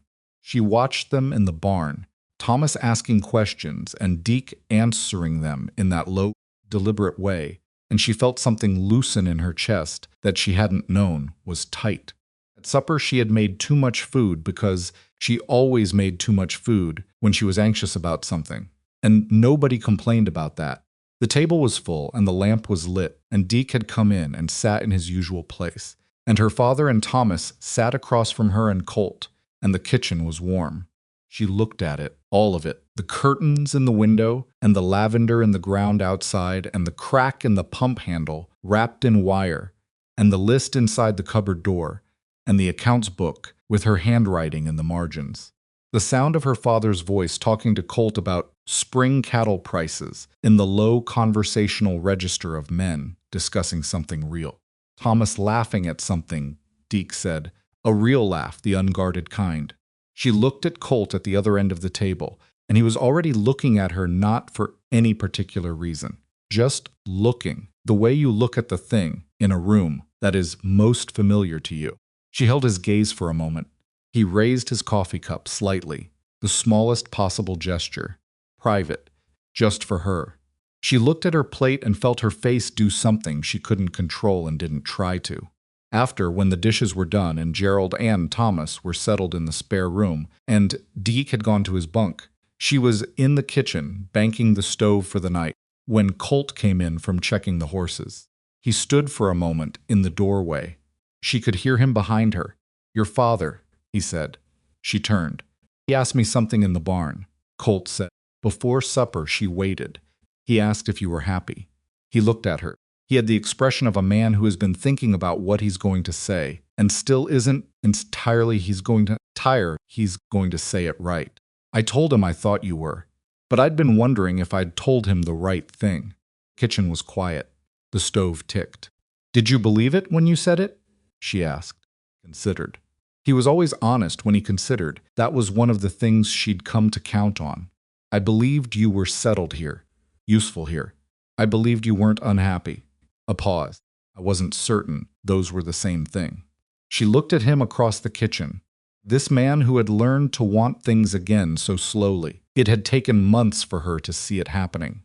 This man who had fixed the step without being asked, and had kept her mother's mirror out of his way, and had laughed, once, with his whole face, and had held her hand over a table in Millhaven, while they both absorbed something neither of them had expected. "They're not the same thing," she said, "but I am." She paused. "Happy. I'm not saying everything is. I know what this place costs, and what it takes, and how much is still broken and needs fixing." She held his gaze. "But yes, I'm happy." He absorbed this the way he absorbed most things, carefully, completely, without rushing through it to the next thing. "Good," he said then, after a pause. "That's good." It was not a declaration. It was not poetry. It was a man of few words, using the ones he had, which she understood was not the smallest version of what he could have said, but the most compressed form of something considerably larger. Turned back to the stove. "The lavender might come in by spring," she said. "The winter isn't too hard." "Might," he agreed. "Planted it too late in the season. It might not take." "You do what you can," he said. "Rest is the ground's business." She smiled at the stove. He couldn't see her smiling. She let herself do it anyway. "Go to bed," she said. "I'll be up." She heard him cross the kitchen, heard his boots on the stairs. She finished with the stove and checked the lamp, and stood in the dark kitchen for a moment, with her hand on the back of a chair. She thought about the woman who had stood on a dusty street in October, with flour on her hands and a basket cutting into her palm, absorbing a public humiliation with nothing to hold on to but her own intention to keep standing. That woman had come to this house with a list of what she could offer and a determined refusal to be managed, and she had proceeded imperfectly, with friction, with a broken fingernail and 2 arguments and 1 real laugh, and a strip of lavender seed in the ground that might not take to build something that had not existed when she arrived. Not a perfect marriage, not a perfect life, not the life she would have chosen from a position of freedom and options. Something real, constructed from real materials by 2 people who had each been failing in their own way before they'd been forced into the same space and had found, slowly and with considerable difficulty, that they were capable of something better together than they'd managed alone. She wasn't finished. There was still so much that was unresolved and unbuilt and uncertain. The appointment with Fairfield had offered a possibility, not a promise, and she held it the way Colt had asked them both to hold it, without making too much of it, without letting the wanting cloud the thinking. There were still nights when she lay awake, with her hand pressed flat against the mattress, and thought about her mother's kitchen and felt the specific ache of distance. There were still moments when Colt's silences felt like walls instead of rooms, and she had to remind herself of the difference. But she went up the stairs, and the house held her weight on every step, solid and level, repaired where it had needed repairing. She went to bed in the room that was hers now, in the house that was hers now, beside the man who had asked her father, "Yes, I think she is," and had meant it. Outside, the September dark lay over the land, and the creek ran low and steady in the south pasture, and the oats had come in and the lavender seed was in the ground, waiting on a winter it hadn't felt yet. The ranch was not fixed. It was not finished. It was not any of the things that a story likes to promise at the point when things start going right. It was simply working, moving forward on its own imperfect momentum, which was all that any of them had ever asked of it. That was enough. That was, Evelyn thought as she closed her eyes, exactly enough. The lavender came in. She almost missed it a Tuesday morning in April, 2 weeks after the last frost, and she was crossing the yard with a pail of water for the kitchen garden when she saw it. Thin line of gray-green shoots along the bedroom window, small and tentative and absolutely real. She set the pail down and crouched and looked at them for a long time. 11 shoots in the strip she'd planted in September, which the winter had covered, and the cold had pressed on for 4 months without killing. She had planted them too late in the season, and they had come in anyway. She did not go get Colt. She sat with it alone for a few minutes, in the April morning, with the light still low, and the air still carrying the edge of the night's cold, and she let herself feel the particular satisfaction of a thing you were not certain would survive, choosing to survive, regardless. Then she went in and told him.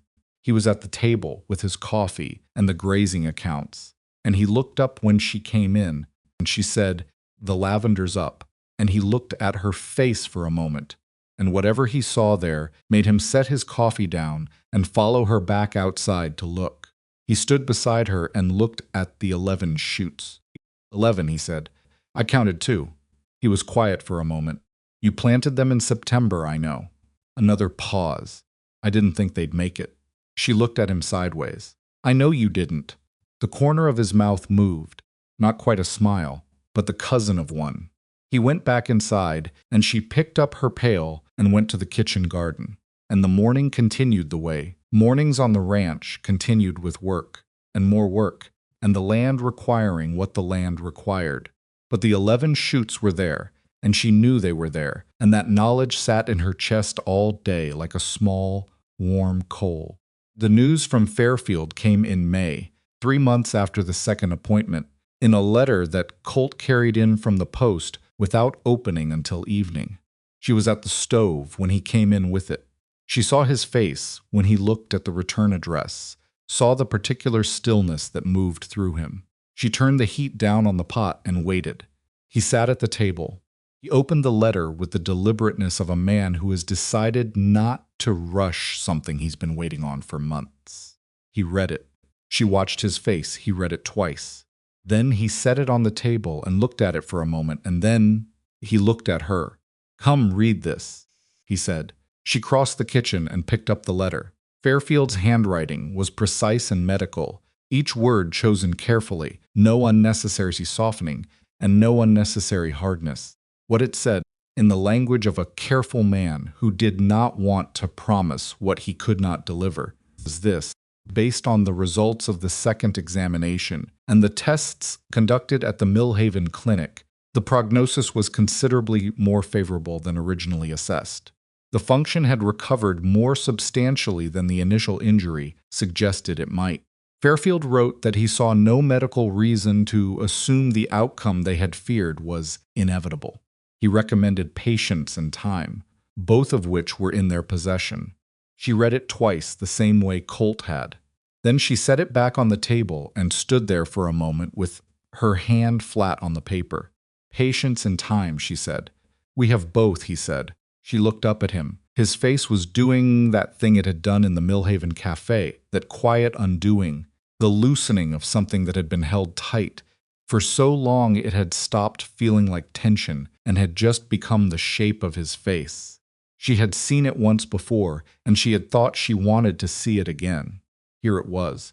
She had not imagined it would make her own chest feel this unsteady. "Colt," she said. She wasn't sure what she was going to say after his name. She didn't have to figure it out, because he stood up from the table and crossed the 2 steps between them and put his arms around her, not with any grace, but not smoothly, the way it happens in stories. She had the letter still in her hand, and it crinkled between them, and she laughed a little at the sound of it, and he held on anyway, and she put her forehead against his shoulder and let herself breathe. They stood in the kitchen while the pot on the stove needed tending, and let the moment be what it was. After a while, she pulled back and looked at him. His eyes were not dry. He didn't try to hide that, which told her something about how far he'd come from the sealed man in the front room of Reverend Albright's house, the man who had trained himself not to want things, because wanting had seemed like a door that had been shut from the other side. She reached up and put her hand against his jaw, the side with the old scar. She had never done that before. He went very still, like an animal that has been touched in a place it didn't expect. "One thing at a time," she said. "Soft, like you said." "I said that about the appointment," he said. "Same principle." He covered her hand with his, the way he'd covered it on the table in Millhaven. "All right," he said. One thing at a time, she went back to the stove. He sat back down. They ate supper and cleaned up and talked about the grazing rotation for June. And it was an ordinary evening in every practical sense. But something had shifted in the air of the house. Something had settled at a new level, and they both felt it without naming it, the way you feel a change in pressure before you can see the weather it's bringing. The summer that followed was the hardest and the best they'd had. Hard because the work was relentless. The oat field needed more attention than projected. A section of the eastern fence gave way in a July wind and took 3 days to repair. And one of the milk cows they'd acquired in the spring developed a fever that Deke managed through 4 days of careful nursing, while the rest of them ran the operation shorthanded. Best because the yield at the end of it was real and solid, and showed the results of 2 years of decisions made carefully, of knowing the land better than it had been known before. Evelyn arrived with her ledgers and her questions, and her determination to understand what she was working with. The oat crop came in strong enough that they were able to sell a portion to the Callaway operation, which was still rebuilding from the storm, at a rate that was fair to both parties. Edgar Callaway paid in full and on time and showed up the following week with 2 days of fence labor he'd said nothing about in advance, just arrived with his tools and worked. Colt worked beside him, and neither man spoke much, but by the end of the second day there was something between them that had not been there before. The specific thing that forms between men who have done hard physical work together and have found each other reliable. Evelyn watched this from the yard and thought about what she'd said to Hattie Price in the kitchen that day. That the question was not whether Marion made things permissible, but whether you let her. She thought about her father's face in the yard and In September, the relief moving through his shoulders when she told him she was all right. She thought about all the ways that other people's opinions of your life can become the story you tell yourself about it, if you let them, if you're not careful, if you don't have something real enough to hold against it. She had something real enough. In September, 14 months after she'd arrived at the Maddox ranch with one bag and a list of what she could offer, Evelyn discovered she was pregnant. She knew before she was certain.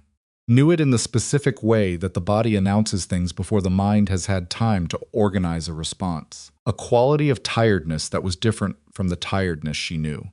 A sensitivity that made the morning coffee smell wrong for 3 days running. She said nothing for a week. She was not being secretive. She was being careful. She had learned to hold possibilities without making them into certainties before the evidence was in, and she was applying that principle to this the way she applied it to everything else. When she was certain, she told Colt on a Sunday morning after breakfast, while he was still at the table with his second cup of coffee, and the ranch had the particular Sunday quietness that distinguished it from weekdays. She sat across from him and said, "I need to tell you something." He looked up. She held his gaze and said it plainly, because she had found that plain was almost always the right way to say important things to this man. He set his cup down. He looked at the table. He looked at the wall. He looked at his hands. He looked at her. "You're sure?" he said. "I'm sure." He was quiet for a long time. She let him be quiet. She had learned the difference between his silences, and this one was not the silence of a man withdrawing. It was the silence of a man so full of something that speech was not available to him yet. Fairfield said, "Patience and time," he said finally. He did. "It's been 14 months, it has." He looked at her. The thing that had loosened in his face in May loosened further, something below that level, deeper, the kind of release that comes from a grief, finally answering itself in the opposite direction. "Evelyn," he said. Just her name. The same way she'd said his after Fairfield's letter. "I know," she said. He got up from the table and came around to her side, and she stood, and he held her again, this time without the letter between them, and it was still not graceful. She bumped her elbow on the chair arm, and he was too tall for the angle to be quite right, and none of that mattered at all. She told no one in town for 2 months. That was her decision, made calmly and without apology. She had lived inside other people's assessments of her situation for long enough that she had developed a precise understanding of what was her business and what she chose to share, and those were not always the same thing. Deke found out because Deke paid attention and was not easily fooled, and one morning in October he looked at her across the breakfast table with the specific look of a man who has arrived at a conclusion and is waiting to see if you're going to confirm it. She confirmed it.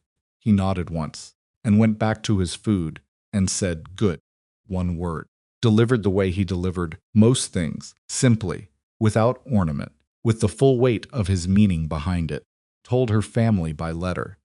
Thomas wrote back within 2 weeks, in his now tighter, more adult handwriting, with a paragraph of practical questions that she recognized as his version of being overwhelmed and expressing it through logistics. And at the end a single line, "I cannot wait to be an uncle."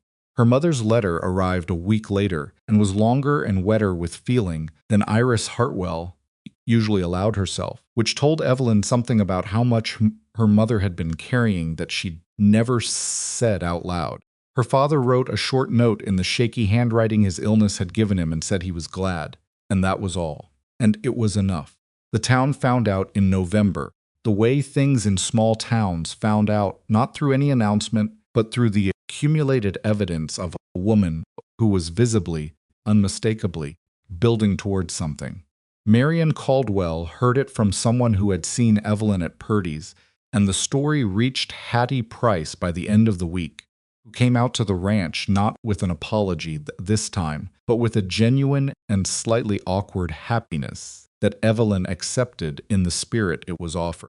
What happened in Harrow's Crossing over those weeks was something you couldn't legislate and couldn't plan for and couldn't have predicted from the position of a woman standing on a dusty street in October with flour on her hands and a basket cutting into her palm.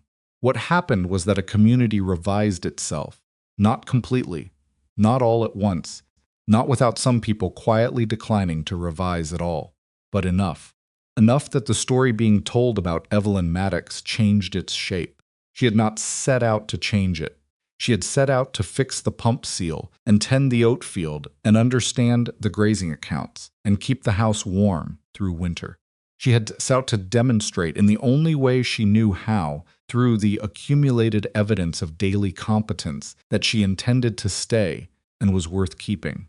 The story had changed as a result of those things, not as their purpose. She understood the difference, and the difference mattered. Marion Caldwell never came back to the Maddox Ranch. She never offered an apology, never revised the look she'd had on the boardwalk that October morning in any way Evelyn could see. Some people do not change. Some people decide early who a person is and build their whole relationship to that person on that early decision, and no amount of evidence dislodges them, because the evidence would require them to admit they were wrong. And they have decided that being wrong is more costly than being accurate. Evelyn did not waste energy on Marion Caldwell.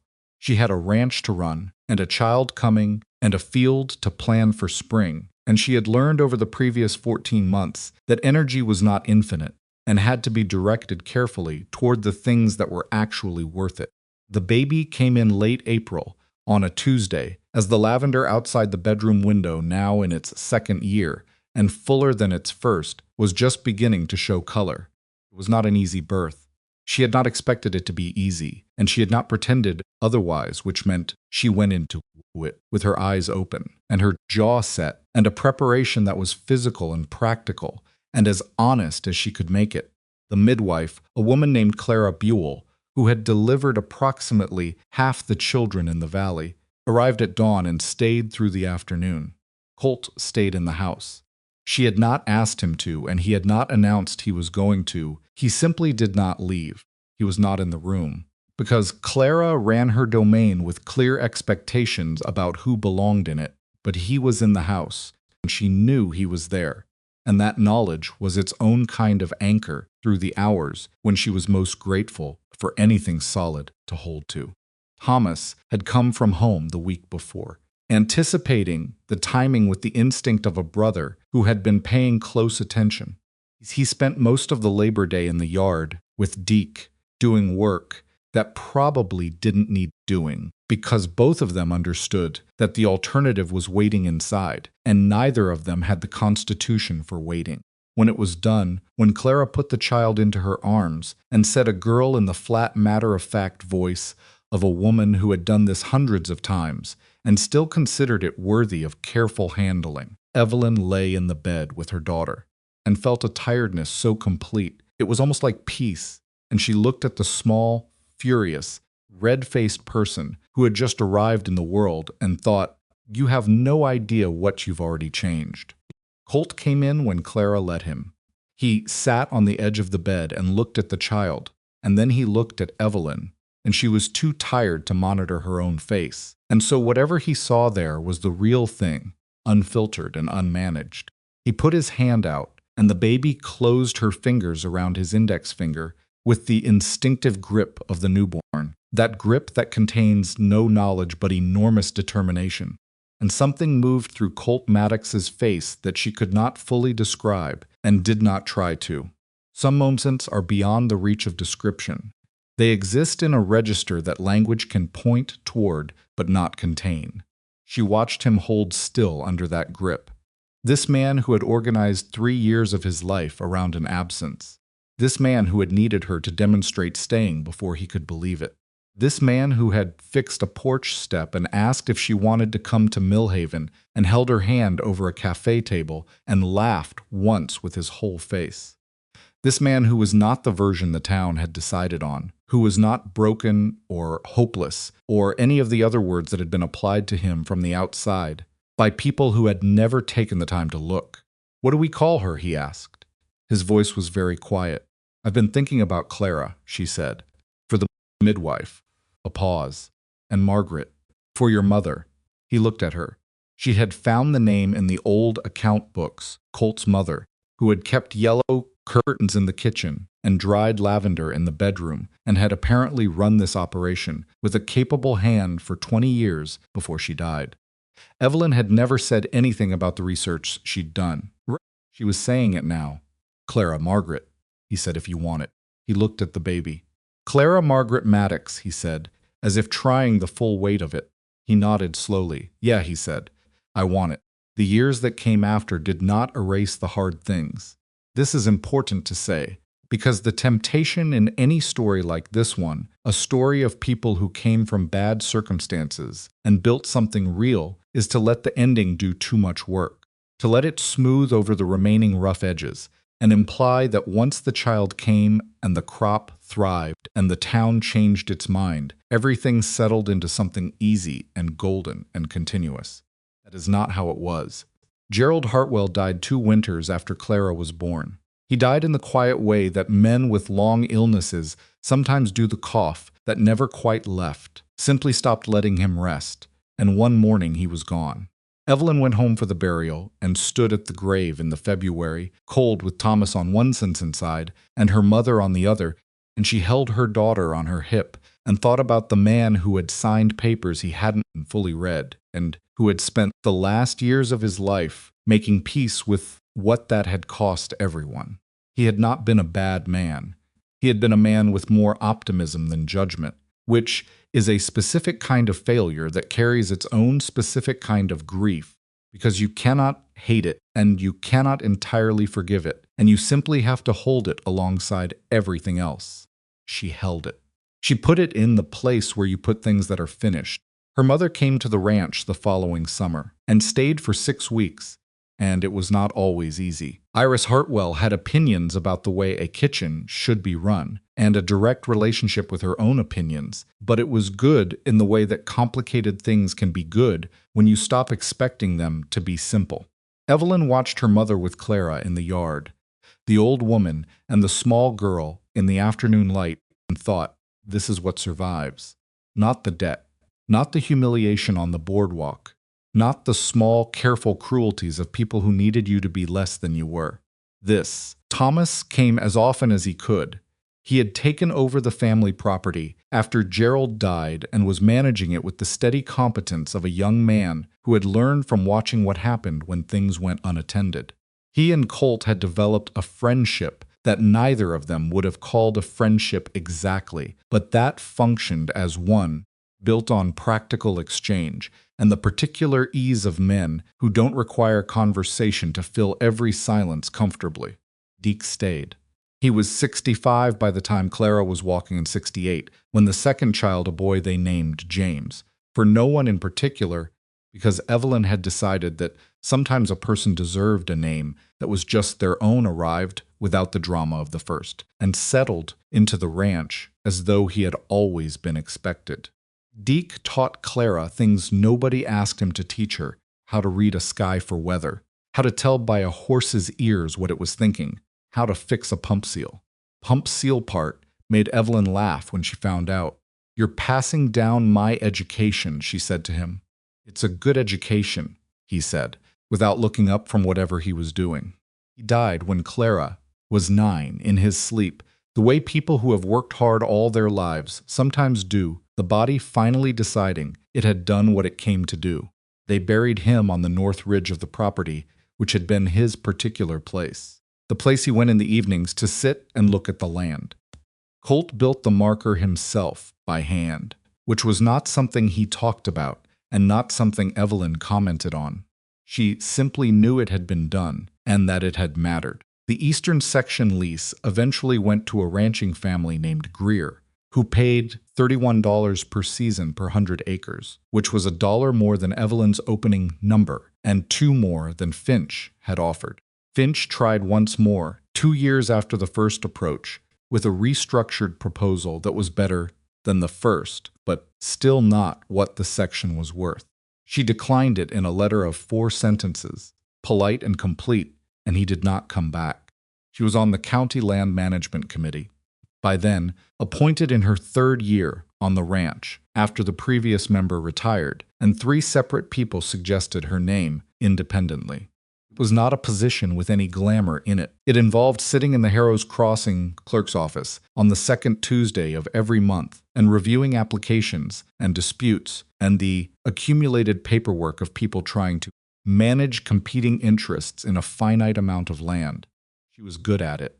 She was good at it because she had learned, through the specific education of her own life, that the thing that looked obvious on the surface was rarely the whole story, and that the most important information was often in the margins of the document rather than the center. She also knew numbers. She had always known numbers. That had not changed. There is something she thought about often, in the years after, not obsessively, not with the quality of something unresolved, but the way you return to a view you find clarifying when you need to think clearly. She thought about the woman she had been before this life, not just the woman on the boardwalk further back than that, to the girl who had grown up understanding herself through the lens of what she wasn't, not small enough, not delicate enough, not the version of a woman that the available story had room for. She had carried that understanding the way you carry a habit, not because it was accurate, but because it had been handed to her early and repeated often enough to feel like fact.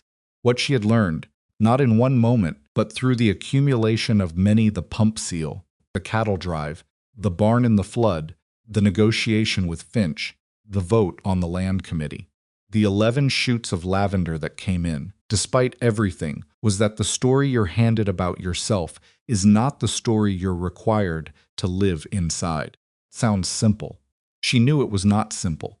She had watched enough people stay inside the wrong story for their whole lives, not because they lacked the capacity to leave it, but because leaving required a kind of daily, unglamorous effort that nobody witnessed and nobody applauded, and that had to be sustained without the reassurance that it was working. You just had to do it and find out later whether it had mattered. It had mattered. Not because the town changed its mind. The town's mind was not the measure of the thing. It had mattered because she had changed her own. Clara Maddox grew up knowing her worth before she had language for it, which is the best possible education and the hardest to deliberately provide.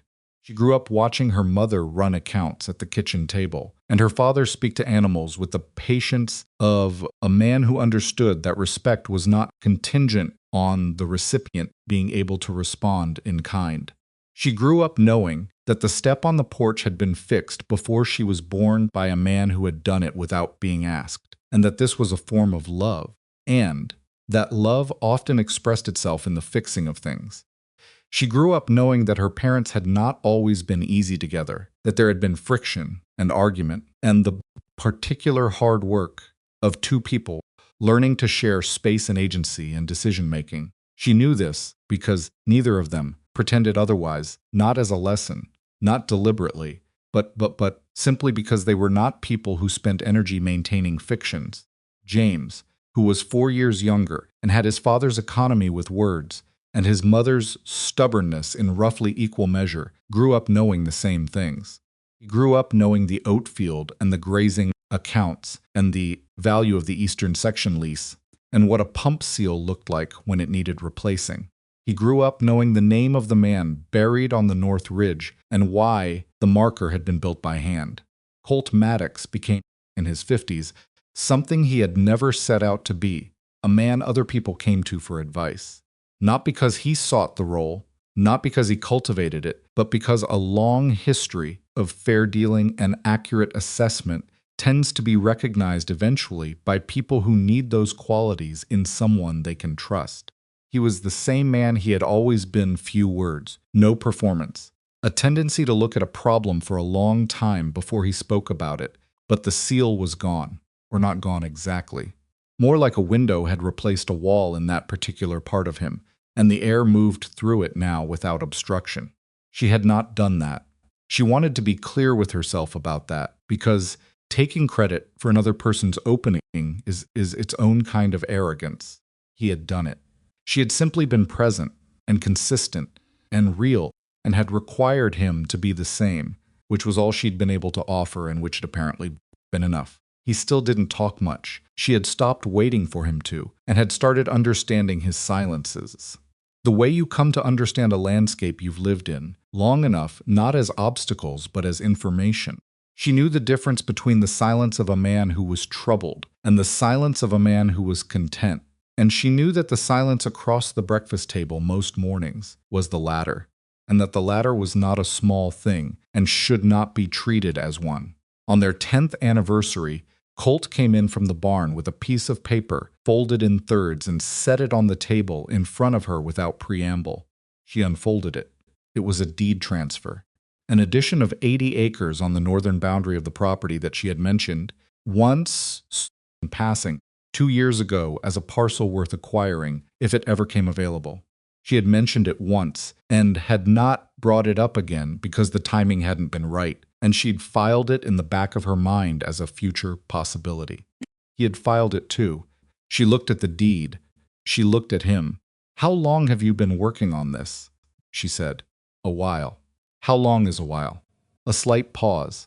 "Since you mentioned it." She looked at the deed again. 2 years.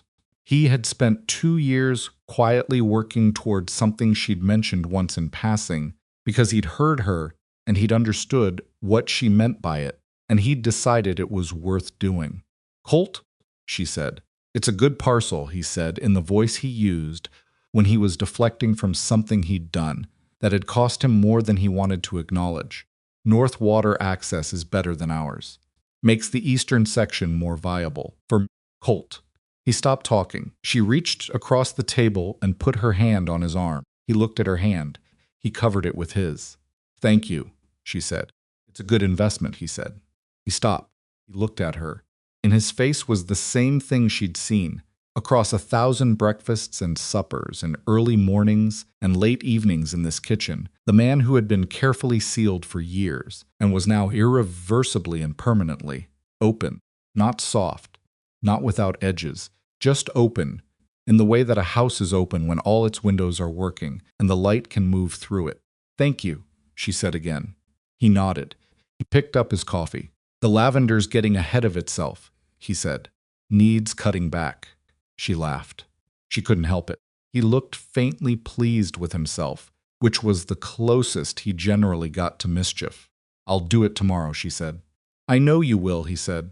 The strip of lavender along the bedroom window had expanded over the years into something more substantial, less a strip now than a low, sprawling presence, silver green in summer and gray in winter, filling the air outside that window on warm evenings with something that Evelyn had stopped noticing consciously, but that Clara, when she was older, told her mother defined the smell of home for her in a way that nothing else did. She told Evelyn this on a summer evening when Clara was 17 and sitting on the porch steps while Evelyn was cutting the lavender back, which it did need doing, regularly, to keep it from going woody. Clara said, "When I think of home, I think of that smell." And then she said, "I didn't know you planted it yourself." And Evelyn said, "First fall I was here." And Clara said, "Did you know it would grow?" And Evelyn said, "No. I hoped it would." Clara thought about that. "That's very like you," she said finally. Evelyn looked at her. "Is it?" "You do the thing anyway," Clara said, "even when you don't know if it's going to work." She was quiet a moment. "I used to think that was confidence. Now I think it's something different. What do you think it is?" Clara looked at the lavender. "I think you just decided that trying was worth it, even if it didn't take. And then you didn't spend a lot of time on the question after that." Evelyn cut another stem. "That's about right," she said. "Where did you learn that?" She thought about it, about the pump seal and the arithmetic that never came out right, and the dusty street and the basket handle, and the October light, and the man in Reverend Albright's front room turning his hat in his hands. About 11 shoots of lavender in April that had not been expected to survive the winter and had survived it anyway. "I didn't learn it," she said. "I just kept doing things until I noticed I'd stopped stopping." Clara was quiet with that for a moment. Then she said, "I want to write that down." "It's not that profound," Evelyn said. "I think it is," Clara said. Evelyn looked at her daughter, 17 years old, with Colt's directness and her own stubbornness, something entirely her own that had nothing to do with either of them, some particular quality of attention that was going to take her somewhere. Evelyn couldn't fully predict, and was not going to try to. She felt the familiar thing, the thing she still had no precise name for, that combination of pride and fear and love, and the specific tenderness of watching a person become who they're going to be. "Write it down then," she said. Clara went inside to find paper. Evelyn stayed on the porch steps in the evening light and cut lavender until her hands smelled of it, until the air around her was full of it, until the summer evening went to that particular gold and then to gray, and the first stars came out over the north ridge, where Deke's marker stood, and the land settled into its evening, quiet. Colt came out and sat beside her on the step. She handed him a sprig of lavender without thinking about it, took it, without thinking about it. They sat together in the dark as it came, in the quiet that was not emptiness but fullness, the quiet of a life that had been built, imperfectly and stubbornly, and with considerable difficulty, out of materials that nobody had believed were sufficient. The ranch around them had its sounds, the cattle settling in the south pasture, the horse moving in the barn, somewhere distant a creek running. The house behind them had its sounds. James inside, arguing cheerfully about something with nobody in particular. Clara's voice answering, the stove. She was not the woman the town had made up its mind about on a boardwalk in October. She had not stopped being the woman who had stood there with flour on her hands and a basket cutting into her palm. She had not separated from her, had not transcended her. She was continuous with her, the same person, in the same body, who had decided on that street, without audience and without guarantee, to keep standing. That was the whole of it. There was no secret. There was no exceptional gift. There was just the decision to keep going, made daily, made in the ordinary moments that nobody witnessed and nobody wrote down, made in the fixing of things and the planting of things and the doing of the arithmetic and the tending of the animals and the sitting across from a person you'd chosen and being present with them in the particular difficulty of being two people trying to make something together. It was not a remarkable story. That was the point of it. The remarkable thing was only that she had kept at it when keeping at it was hard, which was the time keeping at it counted for anything. The lavender smelled the way it always smelled. The stars came out over the north ridge. Colt sat beside her and said nothing, because nothing needed saying, and she sat beside him and said something and said nothing for the same reason. The ranch was not perfect. The life was not perfect. People in it were not perfect. It was enough. It had always been enough. She had just needed to live inside it long enough to know that, and now she did, and she wasn't going anywhere. She was home.